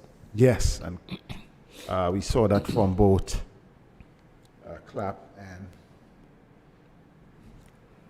just now the great exposition that we saw from Kaka. This time, this one has been hoiked. It will be taken rather comfortably. Class gets her wicket, and in goes Aline, trying to hit Class out of the ground. She didn't have enough on it. Hoiked it well. Class gets her second wicket after a very good and comfortable catch from Sunilos. The West Indies staring down defeat, 112 for 7, with Sylvester Joseph just 10 deliveries remaining to get 54 runs. The writing is on the wall. Yeah, definitely. I know you say that, in cricket that you don't want to say it's impossible, but I think this is an impossible, it's an impossible one for the West Indies team to achieve. With what they have at the back end, I don't think that they have enough. So I would say that they are playing for a bit of pride. So keep the fight going. So they may be considering, this time, the inside edge that went into the onside to Lee could have really gone into the offside, could have gone and hit the stumps. Contemplation, though. The West Indies would be thinking, winning the toss and sending the South Africans. We saw them bat yesterday. We think they may have gotten accustomed to the pitch. You may be thinking that you could keep them to a par score. It didn't happen. Good diving effort, not feeling cleanly in the end, but Loss comes off the boundary and does it, a single to Joseph. Connell, who joins her, can have a go, but only 8 balls remain to have the go. 8 sixes are 48, so if we were to have 8 sixes, you need a few no balls. Oh, this time, real class from class. She just allowed this one to hold the line and slowed it up a bit. What I like to see also is the professionalism by this team. Even though you're bowling to the lower half, they're not trying too many things. They're still, being disciplined and bowling those foolish length deliveries and being consistent. Yeah, not trying to get them out at once. A good end on the part of class, ending her stint, 1 for 24 from her 4 overs. 19 overs have been completed. The West Indies chasing 166 for victory. They are 113 for 7, and they would look back Sylvester Joseph and they would ask, where did we go wrong? So you can tell us, where have the West Indies gone wrong, and what has the South Africans done right? Well, I think firstly you need to think about the plan, especially that the skipper is not here. The batting is our strength, especially if Matthews and Dutton they don't get off. Is our batting, is our plan, is our strong area, and also in terms of the bowling, I believe that they needed probably to have an extra spin bowler. Because as you look around, the fast bowlers, none of them bowl out in this innings. So there is one area probably you can look at. So the last over has started. Final over being bowled by Kaka, Ayabonga Kaka. She is really bowling well. 1 for 7. From her overs, playing at that one, the ball may have been going down the leg side. The appeal came in, the throw also comes in. It could have been a double opportunity for the South Africans. There was Kaka appealing, and then meanwhile, we saw Cornell pushing Joseph to get a single or to get a leg by, which they succeeded in getting after the throw came in from Treon.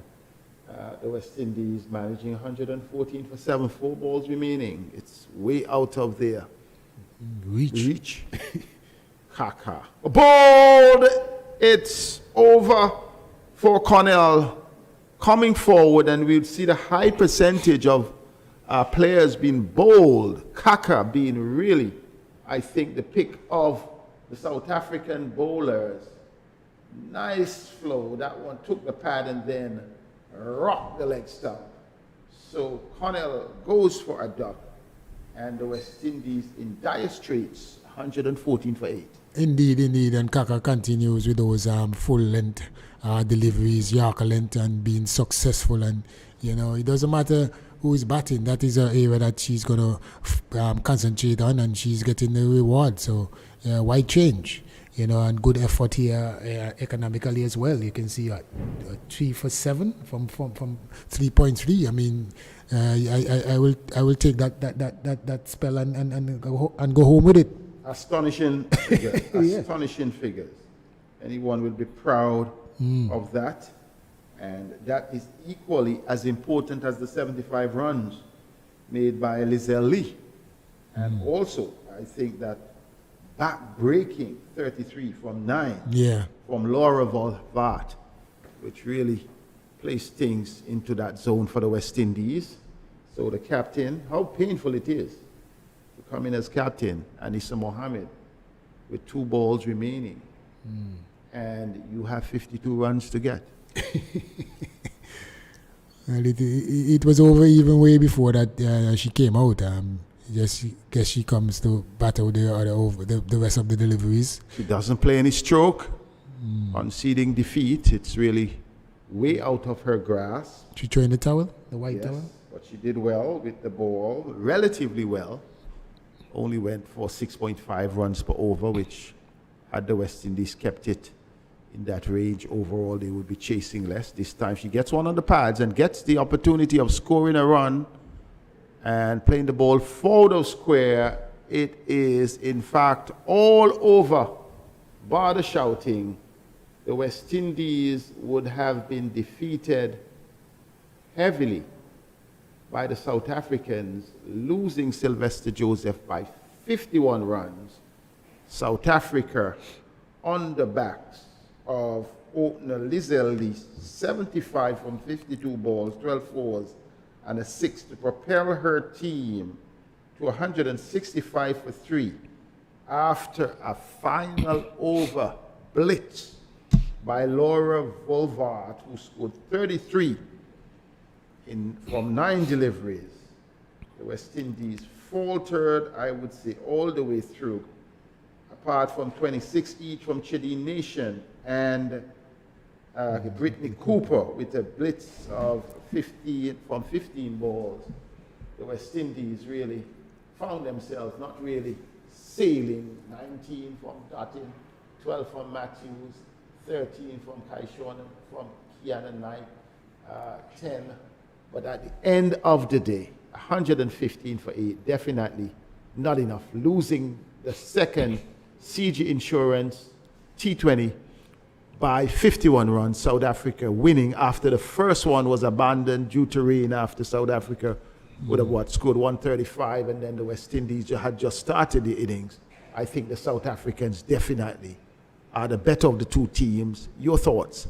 Yes, I'm in total agreement with you. They have proven again that they are the better team, especially on the day. I mean, this is a commanding victory. The way that they batted, they batted with such grace and determination and desire, and just the bowling cap, 4 over for 31, 1 3 wickets. She the main wicket taker, Kaka, 4 for 8, set. 2 for 8, 2 for 8, sorry. Class, 4 overs, 24, 1 wicket. And I have Laba, 4 overs, 22 runs, 2 wickets. And the captain herself, she has 4 overs for 28 runs. And she did well in England as well, in the hundreds. She led a team in England to the victory. And she came to there and she bowled. I think the South African team set is a well-oiled machine, so to speak. They are well prepared. You can see they understand their roles and their responsibility, and they go out and execute with confidence. You can see that there's a confident bunch, and the West Indies team, I mean, they really have to come out and play their A game in order to be really competitive against this team. Definitely to be competitive, and this tells how it all went with the West Indies through Kakar's excellent bowling, outstanding figures, 2 for 8, and the rest of the South African squad. The West Indies going down by 51 runs. Also, we know Marizan Cap was instrumental in that, having 3 for 31, and the West Indies perhaps would have thought that they had an opportunity, but when Hayley Matthew went trying to pull instead of going backward of square, she was cramped to short mid-wicket, And once she went at 27 for 1, Deandra Dutton, she was going at a brisk pace at one stage, running well between the wicket along with Knight, Kaishona Knight. Deandra Dutton may have been a little bit disappointed in the end, but she did play a few good strokes. That's one. Nicely hiked down to extra cover for 4. And then once again, she swept nicely down to fine leg for 4. But after doing a bit of that, when one thought that she was moving into third gear, Sylvester Joseph, she decided to do something that was not the best, trying to reverse sweep, and was beautifully bowled. Labber having the last laugh. And once she went, we all sensed that it may have been the end of hope for the West Indies. Knight tried a bit, but then she was beautifully bowled by Marizan Cap. And Chidi Nation, she came in, she stuck around for quite some time. A lovely drive through the covers, but didn't get the 4. But yet she hung in and was able to score 26 runs, batted well, particularly in her partnership with Brittany Cooper before she was bowled once again by Cap, who has really worked out accuracy. We also saw a good effort from Brittany Cooper. Brittany Cooper scooping over the head of the wicket keeper and really getting a few boundaries. Actually, the one who picked up some momentum for the West Indies, showing good intent, showing purpose, and also showing that even though the West Indies at that stage was down to 18 runs for over, that she could have done something. Allen, though, perished in the process after that. A good catch coming in off the boundary by Luss. And then it may have been too late. But here was where the South Africans showed their prowess. Batting first, that was just Lee, dominating things at the top of the order and ensuring that the South Africans got off to a good start before they lost their first wicket. But Lee had an exceptional performance, getting to her 50 and getting to her 50 from 10 boundaries, 10 fours all the way. And no one could have stopped her at one time. Cap was batting with her, and the two were looking good in tandem. The 100 came up, Cap and Lee motoring on a partnership of 47 at that stage. That partnership mushroomed well as Lee started to take things on the attack. Got a couple of 4s in that region, in the straight mid-wicket region, and Cap continued to bat with her and continued to press the West Indies. We saw good combined feeling between Deandra Dutton and Brittany Cooper, trying to keep the West Indies in a steady state. It did not quite work for the West Indies because we thought that the West Indies would have settled for a good pass score. Hayley Matthews came in and then she took a wicket after that brilliant catch coming in from Brittany Cooper on the boundary. But that may have been a brilliant catch, but after that we saw some classic batting towards the end. Lee was able to move on to 75, pilot the way, but then we saw Fulda. She really came in and she made a huge difference to push the South Africans into an indomitable position. When she was 15, she had faced 6 balls, and then the last 4 deliveries from Hayley Matthews skyrocketed for 6. One straight over the top. The next one, she is crouching and in a good position. She goes over long on, and that was really against the breeze, showing her strength. And then in the end, the South Africans, they were just too strong for the West Indies. We would ask you to join us next time on behalf of our fellow commentators, Sylvester Joseph, Vernon Springer, and the birthday boy, Mally Richards. I'm Seth Burton saying, have a good evening. South Africa beating the West Indies by 51 runs to take a 1-0 lead in this 3-match series.